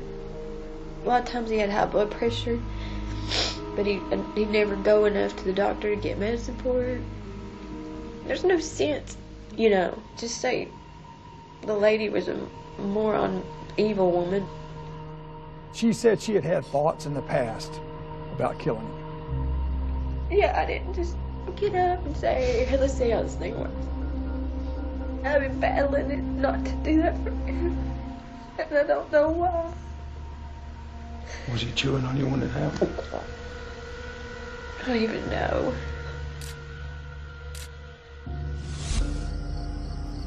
Mary had said that she got a job. Then she said her self-esteem started coming out. And then she started speaking up about things she didn't like. I have nerve now, and I have self-esteem. And so my ugly came out. When the ugly side came out, somebody ended up shot dead. So that's what Mary's ugly side is. The side that shoots her husband in the back with a shotgun.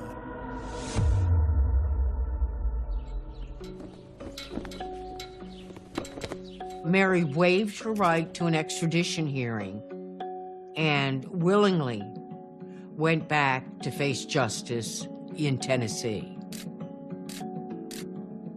While in Tennessee, investigators from the Tennessee Bureau of Investigation take another statement from Mary, which she initials. And this time, Mary drops a few bombshells about the morning Matthew was killed.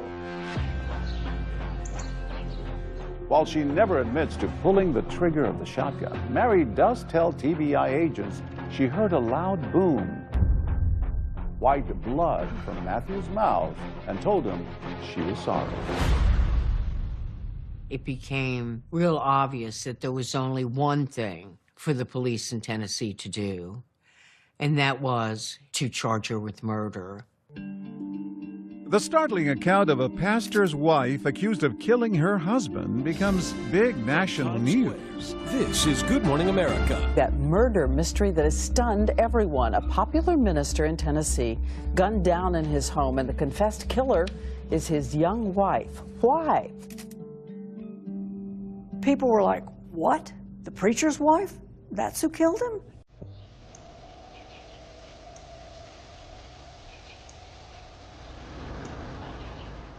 Once a minister's wife, now accused of murder. As Mary sat in jail, hundreds packed in the 4th Street Church of Christ to mourn the loss of Matthew. We want to first of all thank all of you for the love and care you've shown for the Winkler family. As for the Winklers' 3 daughters, they're in the care of Matthew's parents. The girls are going to need a lot of care and attention. And now we turn 100% of our attention to them.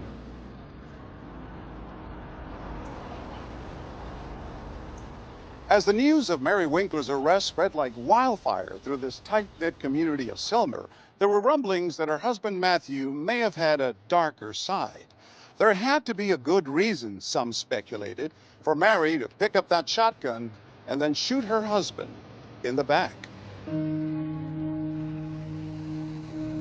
People were wondering what would cause them to have their ugly come out.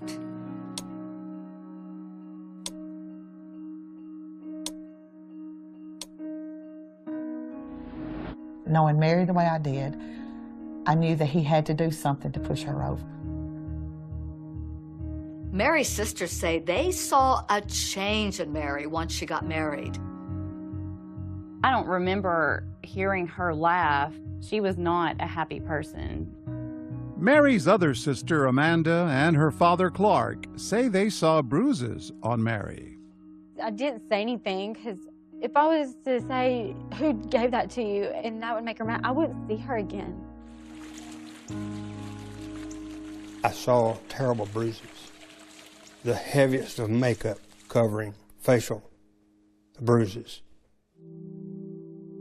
So one day I confronted her and I said, Mary Carol, you are coming off as a very abused wife. And Mary Carol would hang her head and say, no, Dad, everything's all right, everything's all right.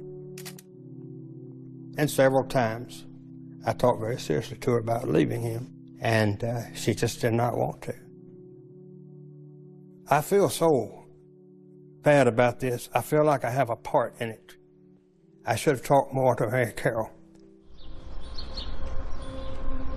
There were people who said that they did see a short temper in Matthew. According to the neighbor, their dog had gotten into the Winkler yard, and Matthew yelled at the neighbor. He said, keep the damn dogs out of our yard or we'll shoot them. He had a temper on him. I've never met a preacher like him. This never rose where it was ever a volatile encounter with somebody. It was just being stern, like the dog, hey, please do this. I've warned you. As investigators dig deep into the Winklers' lives, they come to believe that Matthew's killing may actually have been about money. That's what was the root of the evil in this whole situation. According to them, Mary was knee-deep in financial fraud, and investigators suspect that weighing heavily on her mind was an upcoming trip to the local bank. The bankers set a meeting for Mary and Matthew to meet at the bank on March 22nd. I think she was desperate and afraid.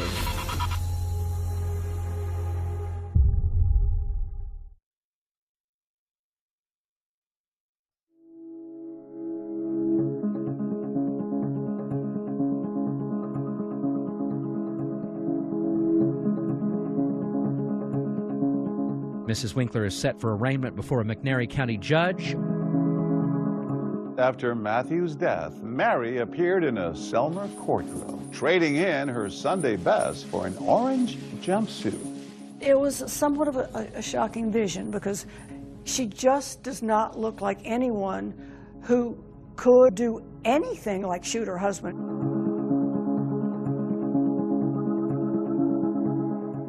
State of Tennessee versus Mary Carol Winkler. You're charged under Tennessee Code with first-degree murder.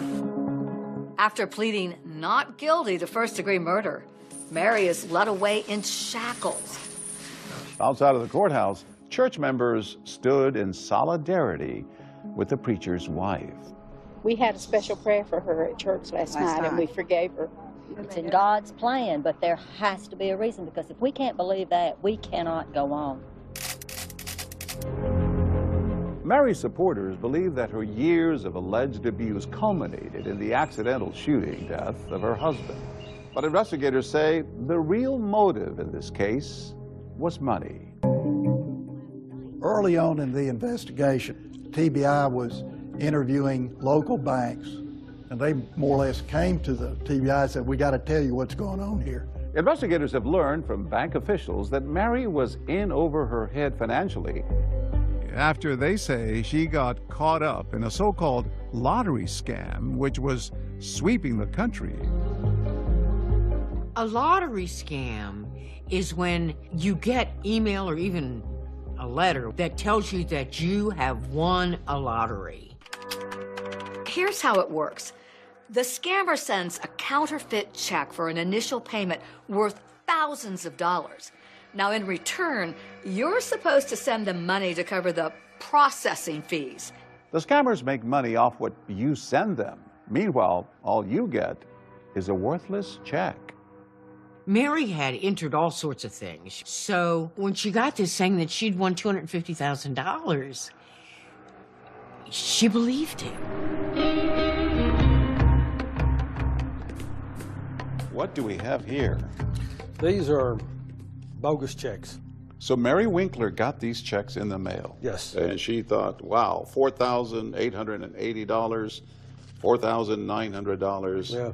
You're going to receive lots more once you send us the money, but she did not send the money back. She kept all the money. Back in those days, if a person deposited a check or cashed a check, they would actually receive the complete amount of money because it immediately went into your bank account. Back then, you just didn't have the automation like you have today. So it could take weeks for the checks to come back as counterfeit. So when that happened, the banks wanted their money back from Mary, over $16,000. And that is when investigators allege Mary cooked up a scheme of her own to cover her losses. She was actually writing checks for one bank to cover checks at another bank. What investigators say Mary was doing is called check kiting, floating funds between banks, and that's where the kite comes in. And in doing so, she knew that she didn't have the funds in that bank to cover the charges, and that is an illegal act. It's easy to see how desperation can lead you down that path where you're trying to find a way out and you don't know what to do. Was there any evidence that Matthew, her husband, the minister, was in on this or knew about it? We have no evidence because he never went to the bank. He never had his name on anything. These other accounts was in her name, so he wouldn't have access to her accounts. According to investigators, Mary went to great lengths to conceal her alleged financial crimes from Matthew. They say she opened up a personal account out of town, changed her mailing address to a P.O. box, and she even tried to remove Matthew's name from their bank account. But investigators say Mary's alleged financial scheme fell apart after one late deposit sent her bank account into a tailspin. I think it got a little out of hand because she got at some point like $5,000 overdrawn, which is a really bad position to be in. $5,000 in 2006 on a small town pastor's pay and a substitute teacher. You might as well say $100,000. Things came to a head on March 21st, 2006. That day, Mary Winkler was working as a substitute teacher here at Selmer Elementary School. She receives an urgent call from the bank asking her to come in the very next day to clear up her overdrawn account. And they tell her to bring her husband, Matthew, along. In fact, in this statement to TBI, Mary admitted to having a heated discussion with Matthew about their finances the night before the shooting. She says, "I had gotten a call from the bank, and we were having troubles. Mostly my fault. Bad bookkeeping." And then she goes on to say that the two were upset with each other and that she got to a point and snapped.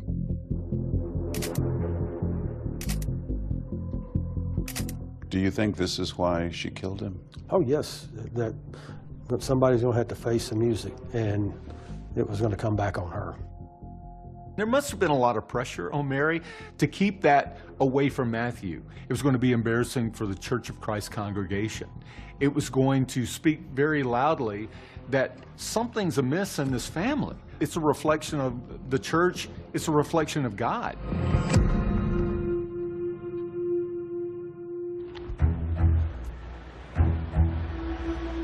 How's Mary feeling? Prosecutors might think this is an open and shut case, but as Mary's murder trial gets underway, no one could imagine the twists and turns to come. Mary Winkler had what appeared to everyone a marriage made in heaven, but behind closed doors, it was a living hell. Miss Winkler, if you'll come forward, please, ma'am. And when the demure preacher's wife takes the stand, dark and lurid details would soon come to light. Did it hurt you? Yes, sir. Oh my goodness gracious. This is stuff that doesn't happen to church folks. Preacher's wife does not wear this kind of shoe. Had there been a quiet rage brewing, We could not have fathomed what actually did come out, not in our wildest thoughts.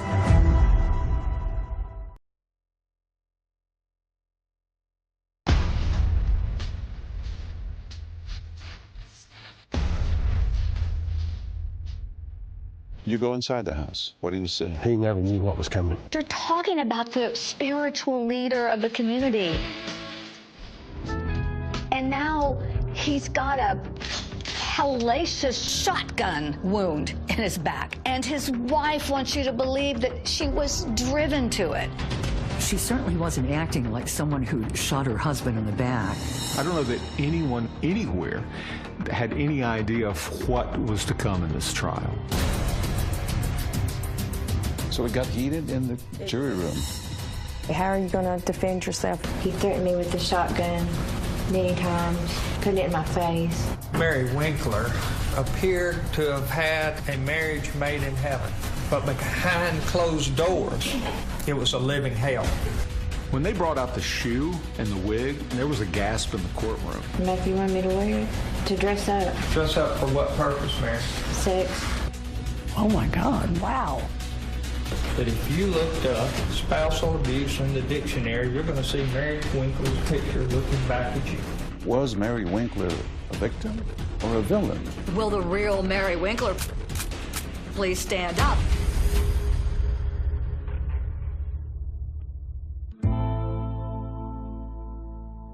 a grand jury had indicted Mary Winkler on a first-degree murder charge for the killing of her preacher husband, Matthew Winkler. She pled not guilty and went back to McMinnville after her father posted her $750,000 bond. Mary's three girls continued living with Matthew's parents, whom they'd been with since Mary's arrest. Everywhere, everyone was covering the story of Mary Winkler. When you put the story in a nutshell, this preacher's wife shoots her husband in the back while he's sleeping and then takes her daughters to the beach. That sounds outrageous. Absolutely outrageous. How can you not follow that story? Well, people were wondering what would bring someone to this breaking point. What would cause them to have their ugly come out? And I think that was the big question. And the fact this happened in the heart of the South, in the Bible Belt, was like fascinating to people because it wasn't supposed to happen. These are supposed to be godly people. Well, you know, godly does not mean perfect. And Mary proved that very well. So this is the cleaners where Mary worked. Yes. We're at the dry cleaners, where Dry Cleaning Express, where Mary worked during her bond supervision. I would have to come and check on her. What were your impressions of her during that bond period? She was just real quiet, reserved. We all just really loved her, and, you know, we got to be good friends.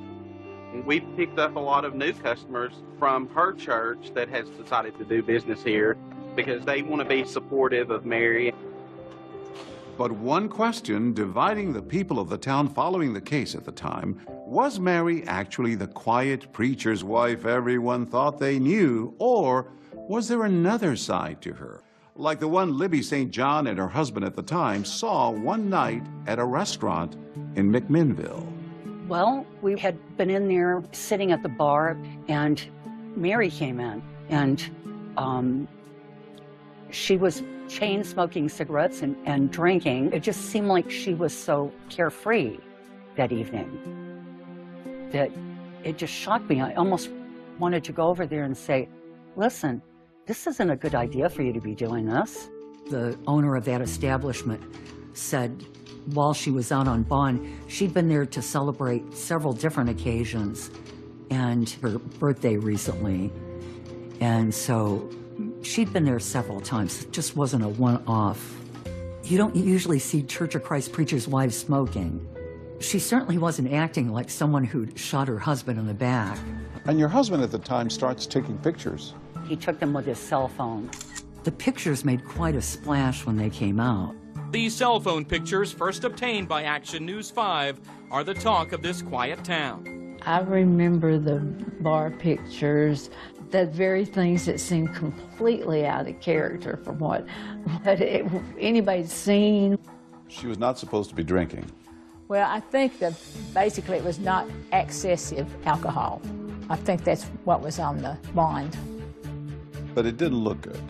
No, I'm sure it didn't look, no, it probably didn't look good. Didn't sit well with people. The way this came to us, this was like walking into a Kafka novel. Nothing lines up with logic. Her life was taking some strange turns that didn't make any sense. Her outward appearance changed, her clothing changed. It was like someone flipped a switch. And when she started kind of hanging out at night, there was a feeling that this was a little quick. Why are you doing this? Maybe were you that the whole time? And it just gave people pause. Will the real Mary Winkler please stand up? Is she the quiet, docile minister's wife, or is she something quite different? With the trial gearing up, everyone was about to hear a tale they never expected from the preacher's wife.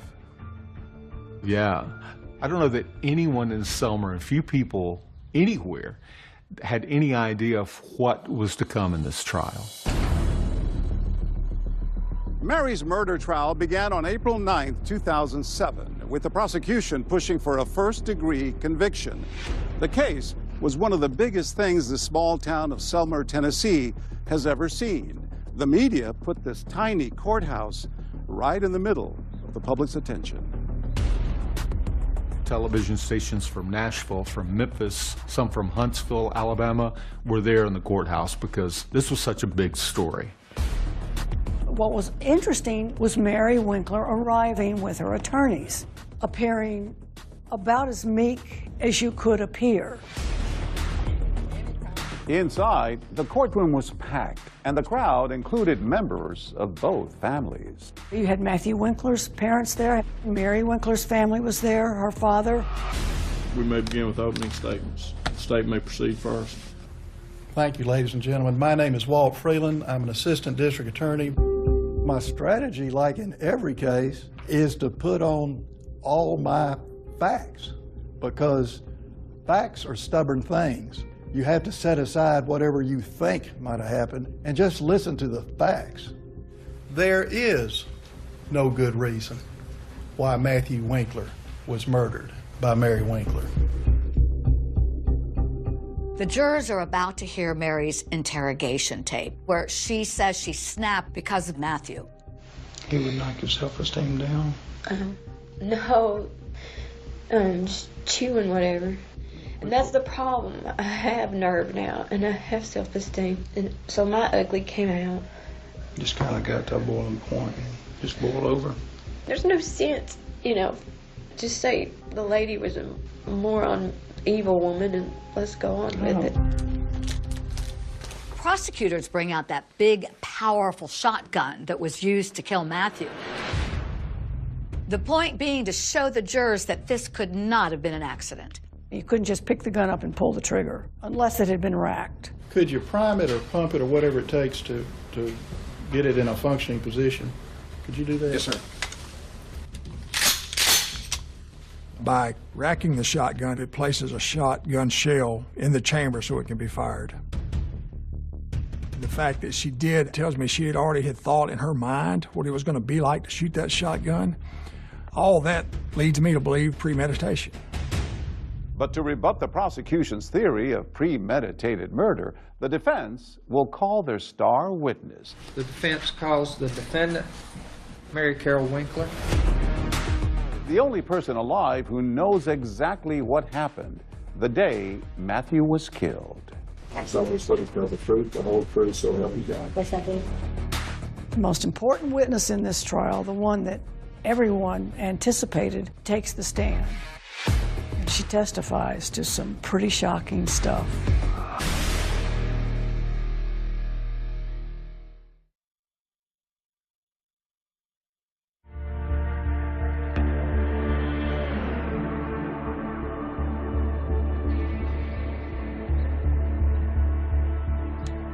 The jury has just heard audio of Mary Winkler's interrogation, where she seems to imply that she suddenly snapped because of her husband Matthew's treatment of her. I have nerve now, and I have self-esteem, and so my ugly came out. Prosecutors tell the jury that Mary's real motive for the killing had nothing to do with Matthew's treatment of her. Instead, they say that the motive was about that alleged financial fraud they claim she was knee-deep in. This was a premeditated act because Mary Winkler was in control. Although investigators believe that the money was the motive in this case, they never charged Mary with any financial crimes. She was the one that handled the finances. The finances were in shambles.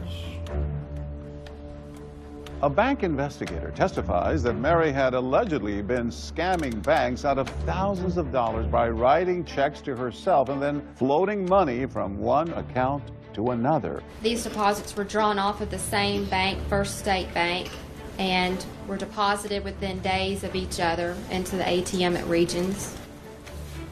So this check from Mary Winkler to Mary Winkler for $2,000 was deposited into Mary Winkler's personal account on March 20th, 2006. Correct. March 22nd, 2006, Mary Winkler and her husband Matthew were supposed to go to the bank and explain where the money came from, where the money went, and how they were going to pay it back. The house of cards which she had set up was falling down. March 22nd was the day it ended up that he was shot. The prosecution claimed that Mary killed her husband Matthew because of the deep financial hole that she had dug for herself. But when it was the defense's turn, they painted a very different picture of Mary, claiming she was the victim in this case and Matthew was the villain. Mary Winkler appeared to have had a marriage made in heaven, but behind closed doors, it was a living hell. The proof will show that Mary was his whipping boy. Part of the defense strategy was to put Matthew on trial. They put on the stand a church secretary who claimed she overheard some really harsh words coming from Matthew to Mary. The tone, the sounds were of anger, berating. What did you say to Matthew? Those are things that a husband shouldn't say to a wife. You are to be a leader by example and not by force. Another witness to take the stand was Mary's own sister, Tabitha. And she said Mary complained that Matthew tried to keep her away from her family and control her every move. How would he act to her? He pretty much dictated anything that she did. She wasn't allowed to make any decisions for herself. She would have to say, I have to check with Matt, and it was usually no. There was testimony from the defense about how Matthew could act aggressively, but there was not a lot of information. And the jury may have thought, well, if he was this awful man, wouldn't more people have seen more? Defense ready to call us next witness. We are, Your Honor.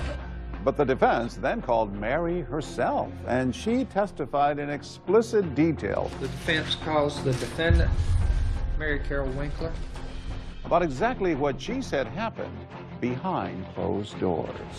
Miss Winkler, if you'll come forward, please, ma'am. As she took the stand, all eyes in the courtroom were riveted on Mary. Mary Winkler was up there, appearing meeker than you would think anyone could. For much of the testimony, it appeared to be her head was down in shame.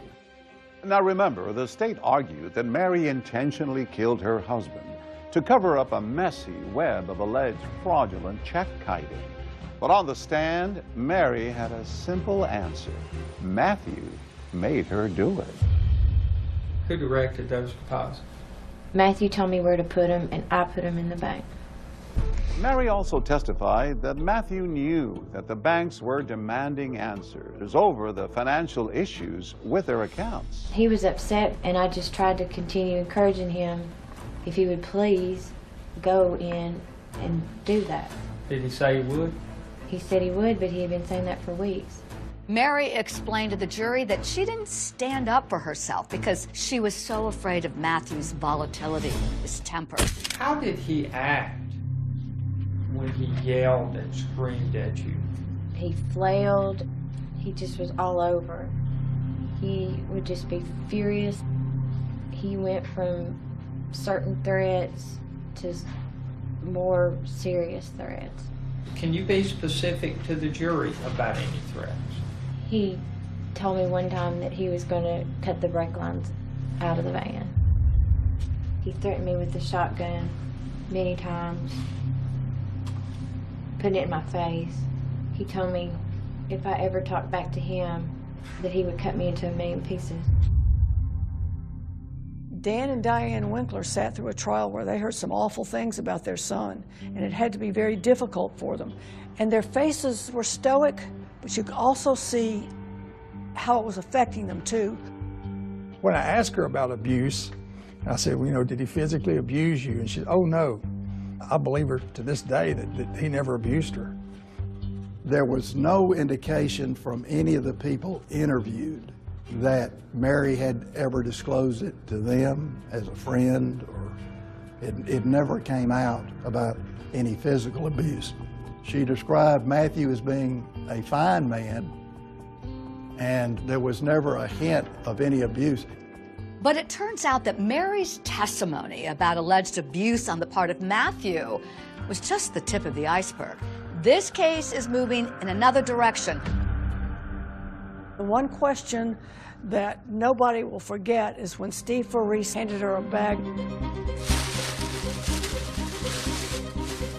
What's in that sack, Mary? Put it up on the screen.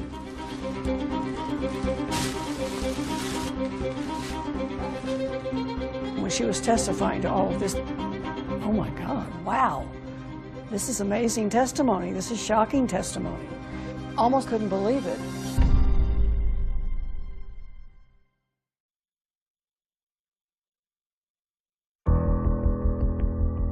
On trial for the murder of her preacher husband, Matthew.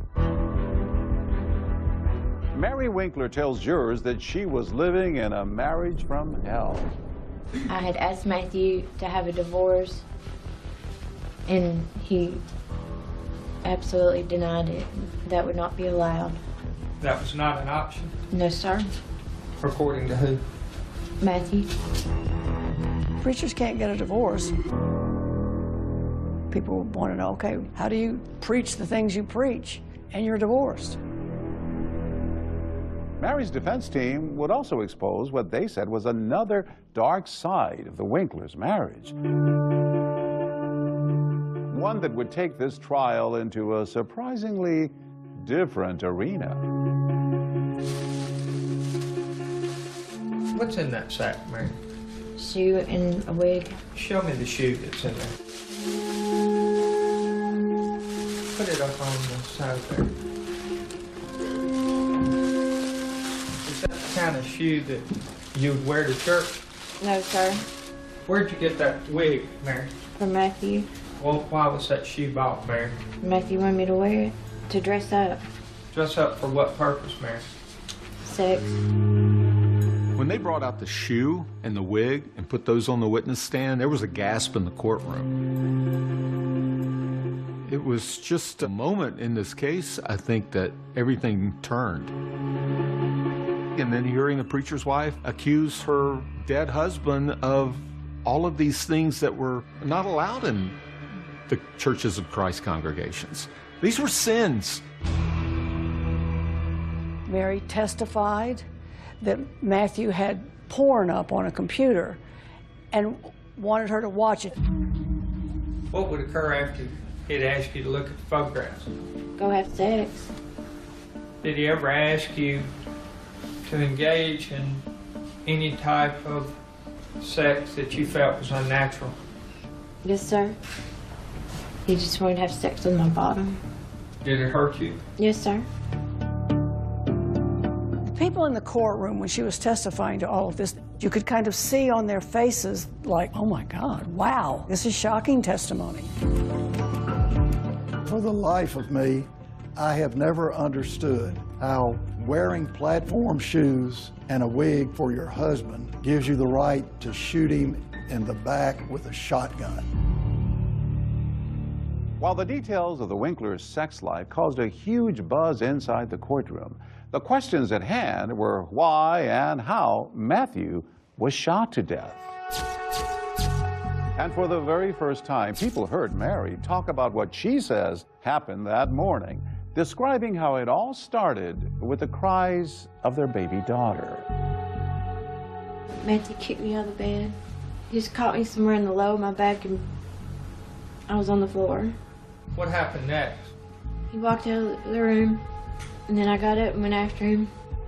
Mary said she then saw Matthew covering the baby's nose and mouth to keep her from crying, something that she said he had done before. What was he doing? Suffocating her. I said, could I please have her? He just threw his arms up and walked out and walked away from the crib. Mary says she was so disturbed by this incident that she followed Matthew back to the bedroom and she wanted to confront him about it. I just wanted to talk to Matthew. What did you want to talk to him about? I just wanted to stop being so mean. Mary testified she was afraid to talk to her husband and then found herself holding Matthew's shotgun. Do you remember ever having a gun, holding a gun? Yes, sir. Do you remember ever pointing a gun? No, sir. Did you pull the trigger? No, sir. Did you intentionally, purposefully kill your husband? No, sir. Did you love your husband? Yes, sir. You still love him? Yes, sir. Mary had been very vague and foggy about a gun going off, which is a classic defense statement. They use the passive voice. They don't say, I shot a gun. They say, a gun went off. So what was it that led you into the position of accidentally shooting Matthew Winkler? I just wanted to talk to him. It wasn't an accident, was it? Yes, sir. You just wanted to talk to him and he wouldn't listen. So you shot him in the middle of the back while he was asleep. Now, has that memory come back to you, Miss Winkler? No, sir. You recall telling Agent Carpenter you remember hearing a loud boom and remember thinking it wasn't as loud as I thought it would be. I don't recall telling him that. Do you remember today if you told Matthew that you were sorry and that you loved him? Yes. The defense called a licensed psychologist to the stand who had met with Mary several times, and she testified that the reason Mary might not be able to remember the details of the shooting was because she had been traumatized by Matthew's treatment of her. It's my professional opinion that Mary does suffer from a post-traumatic stress disorder, and at the time that this occurred, she was in a dissociated episode where she was not able to think or plan the way she normally would be able to do. After 10 days of evidence and testimony, it's time for closing arguments. Unfortunately, Matthew Winkler couldn't practice what he was preaching. His problem was that of a bully. And what bullies do is they pick on people that are smaller than them. And I say to you that if you looked up spousal abuse in the dictionary, you're going to see Mary Winkler's picture looking back at you. He was brutally, premeditatedly, and intentionally killed, shot in the middle of his back as he slept. He did not deserve to die. Justice demands one verdict, and that is guilty of murder in the first degree. Now the jury has a big decision. Couldn't Mary have gotten out of a bad marriage some other way? Or is she just a cold-blooded killer? This very debate is going to spark some fireworks in that jury room. So it got heated in the jury room? It did, very much so. Oh, I was ready to come across that table and strangle her.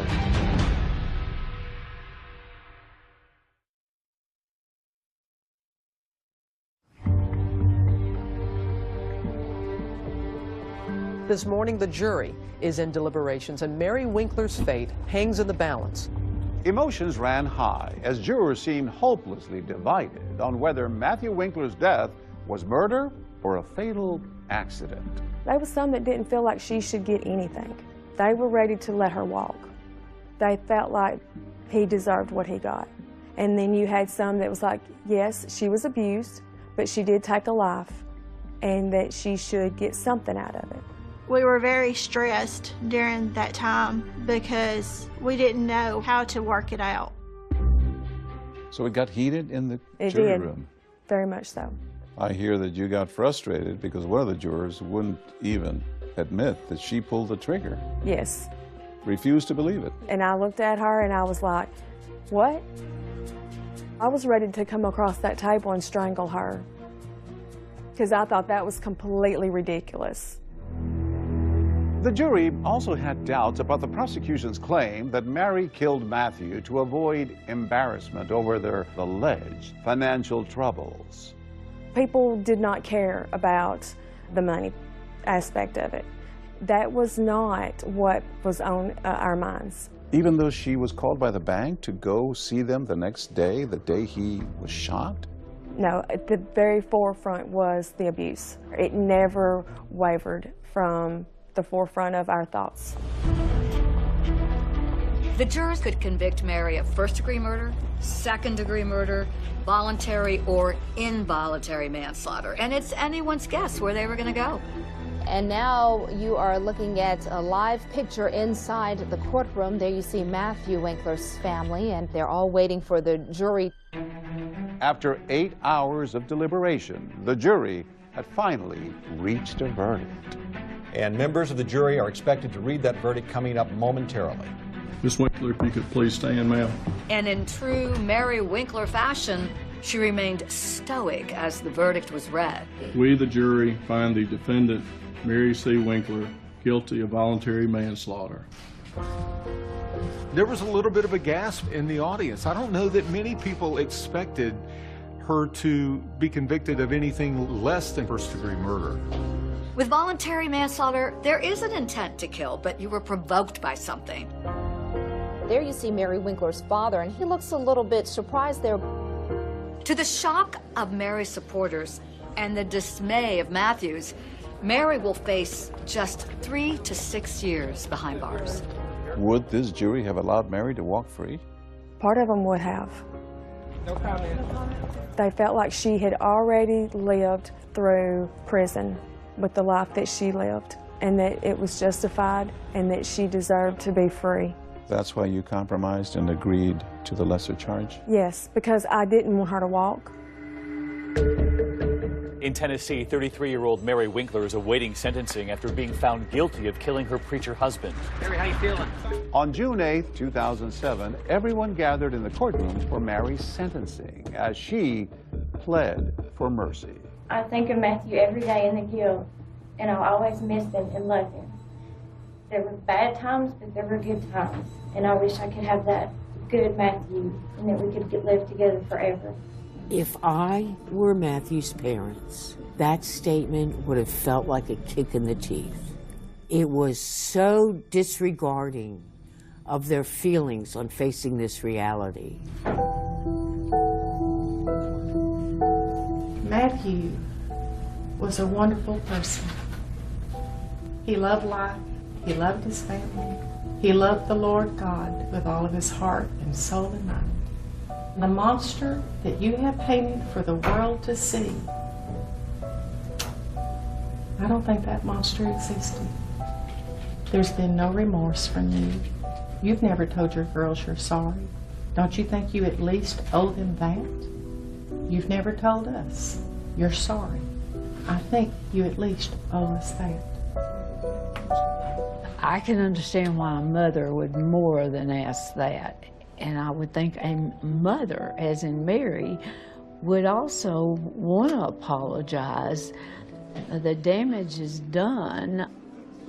When the judge handed down the sentence, you could have heard a pin drop in that room. The defendant is hereby sentenced to a term of 3 years. Her sentence is to be served in split confinement with 210 days of incarceration, with appropriate credit to be given. With time served, Mary Winkler spent only 1 more week in jail in this very cell, and then 60 days in a mental health facility. To her supporters, it was a clear victory, but to others, it was nothing more than a slap on the wrist. People were very shocked by that sentence and really couldn't believe it. Matthew's parents had to feel betrayed by the system. They had to feel as if the jury had been played. When you found out that she was going to get such a short sentence, what went through your mind? I was heartbroken, actually. I felt like I had failed. I felt like I had failed, like I didn't do my part, that I had let her off. I believe she should have served more time, but we did what we did because that was all we could do. After the trial, the town of Selma remained divided over whether Mary really got justice. Meanwhile, for Mary, the saga isn't over. After the sentencing, the public thought, okay, that's it. They've heard everything, but it was not. She wasn't finished talking. She wanted to tell her story to everyone. Hey. Hi, Oprah. Nice to meet you. Nice to meet you. Tell me why you wanted to have this conversation today.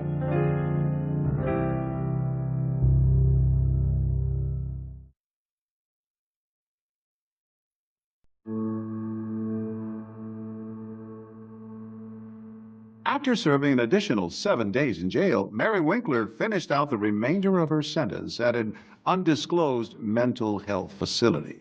And while there, she had a visitor on the weekends. Turns out, while she had been working at the dry cleaners, she struck up a relationship with her boss's brother. His name? Darryl Pillow. I saw interest in Mary, and I thought Mary saw interest in me. Darryl Pillow says sparks flew. It was instant attraction when he first met Mary at his brother's dry cleaners. I was attracted to Mary. I mean, we do have a lot in common. You know, we laugh, we got the same hobbies. It felt very normal. It felt like it was meant to be, you know, that we was meant to be together. I know the first time that we sat on the couch and I hugged her and she said, oh, this is, you know, I missed this, you know, and that's what she needed. She needed somebody to hold her and hug her. I remember hearing that she may have had a new acquaintance. She was just a very sweet girl. I mean, it felt normal to be with Mary. No, I never felt scared or threatened. Our relationship was we had an adult relationship. Even though Mary was in a mental health facility, Darrell says he would come to visit her on weekends. The two were able to get closer, and he says they even got to the point where they discussed marriage. We kind of joked around about it, you know, but it wasn't nothing serious. It's not like we set a date or, you know, maybe years down the road it may happen. I don't know. But you know, the option's there. But soon after Mary was released from the facility, Darrell says she ended things with him. She just said, Darrell, I've got to be single right now. And I said, that's fine. She needs to be focused on her children, and that's where she's at right now. She is focused on her children. Since her arrest, even though she had visitation rights, Mary's 3 daughters had been living with Matthew's parents, Diane and Dan Winkler. But once back in McMinnville and now living with friends, Mary is on a mission to get those 3 girls back. Mary's got a long way to go, but she's on her road. She's on the way. She's gonna make it. Since she's gotten back home, the Mary that we came to know and love, the grinning, the cutting up, you know, she's back. Mary was determined to fight, and one way she could do that was by being the perfect parolee. How do you think her time in jail impacted her life? Well, she had time to think about what happened, I'm sure, and reflect on what she had done, and I'm sure she wanted to get out so she'd get back with her children as soon as possible. Her children were very important to her. She lives and breathes every day for those girls. What she wants to do is get on with her life, let people leave her alone, get her girls back, and mourn her husband. That's her words. Now back home, the once shy and demure former preacher's wife, who wanted a quiet life, raised eyebrows again after making one of her first stops the Oprah Winfrey Show, telling Oprah she hoped by speaking out, her story might help others. An Oprah exclusive. For the first time, Mary Winkler, the wife who killed her pastor husband. Mary Winkler appeared on Oprah just as she appeared on the stand. Very soft-spoken, very meek and mild. And however, remember, Oprah wasn't buying any of it. You know, Oprah didn't let her off the hook. Was a shotgun in the baby's room? No, we kept it in the closet. It's just, I can't, there's a lot of things that don't make sense to me. Yeah. Well, imagine, it doesn't make sense to me either. I know. She kept prying and asking her and just telling her, okay, help me make sense of this. The gun is aimed at him at some point. Do you remember that? Well, no, because when I heard the boom, I just took out of there and took off running. And then Mary explained to Oprah the importance of getting those girls back. I'm their mother. You killed their father. I did not want any of this to happen. Even though the girls had been living at Matthew's parents' home, the Winklers wanted to formalize it. They filed a lawsuit to adopt their granddaughters and terminate Mary's parental rights. Mary Winkler looked happy and confident when she walked into the courthouse in Huntington for another showdown with her former in-laws over custody of her 3 daughters. But there's still one more turn to come in Mary's roller coaster ride of a life. Her life seems to be normal, except for one thing. One more startling secret to reveal. Something else had happened to Mary Winkler that was surprising, shocking.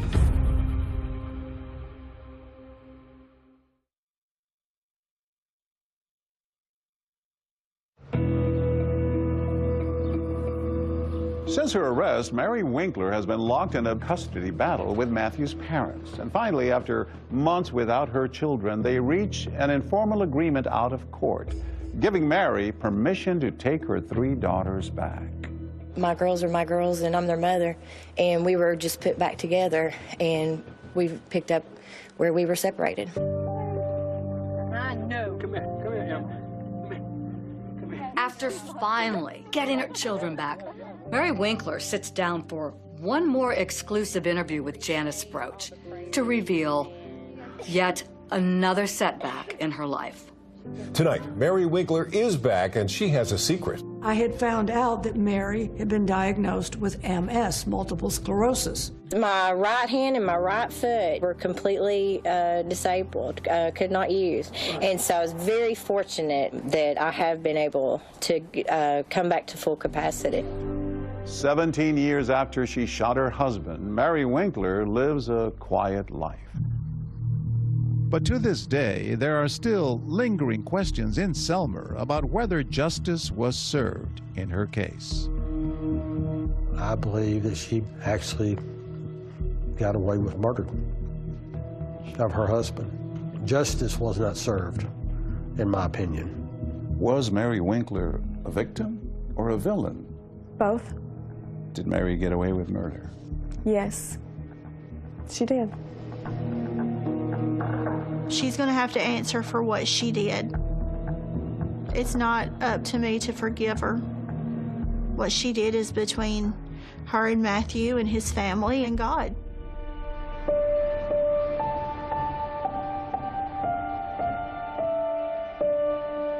As for Matthew's parents, this tragedy that befell their son is still painfully close to their hearts. His father, Dan, can be seen giving a sermon in this Palm Beach Lakes Church of Christ video, posted on YouTube just last month. 18 years ago, trauma knocked on the front door of our house, and we lost a son.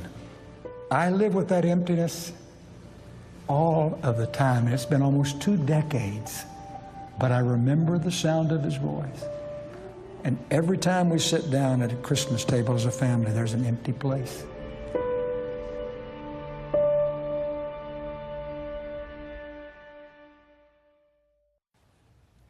A father still grieving. Our own John Quinones reached out to Mary Winkler at her home, but she told him she didn't want to talk about what happened all those years ago. That's right, David. She said she's moved on and she's busy taking care of her 3 daughters. Those daughters are now 18, 24, and 26. That's our program for tonight. Thanks so much for watching. I'm Deborah Roberts. And I'm David Muir. From all of us here at 2020 and ABC News, good night.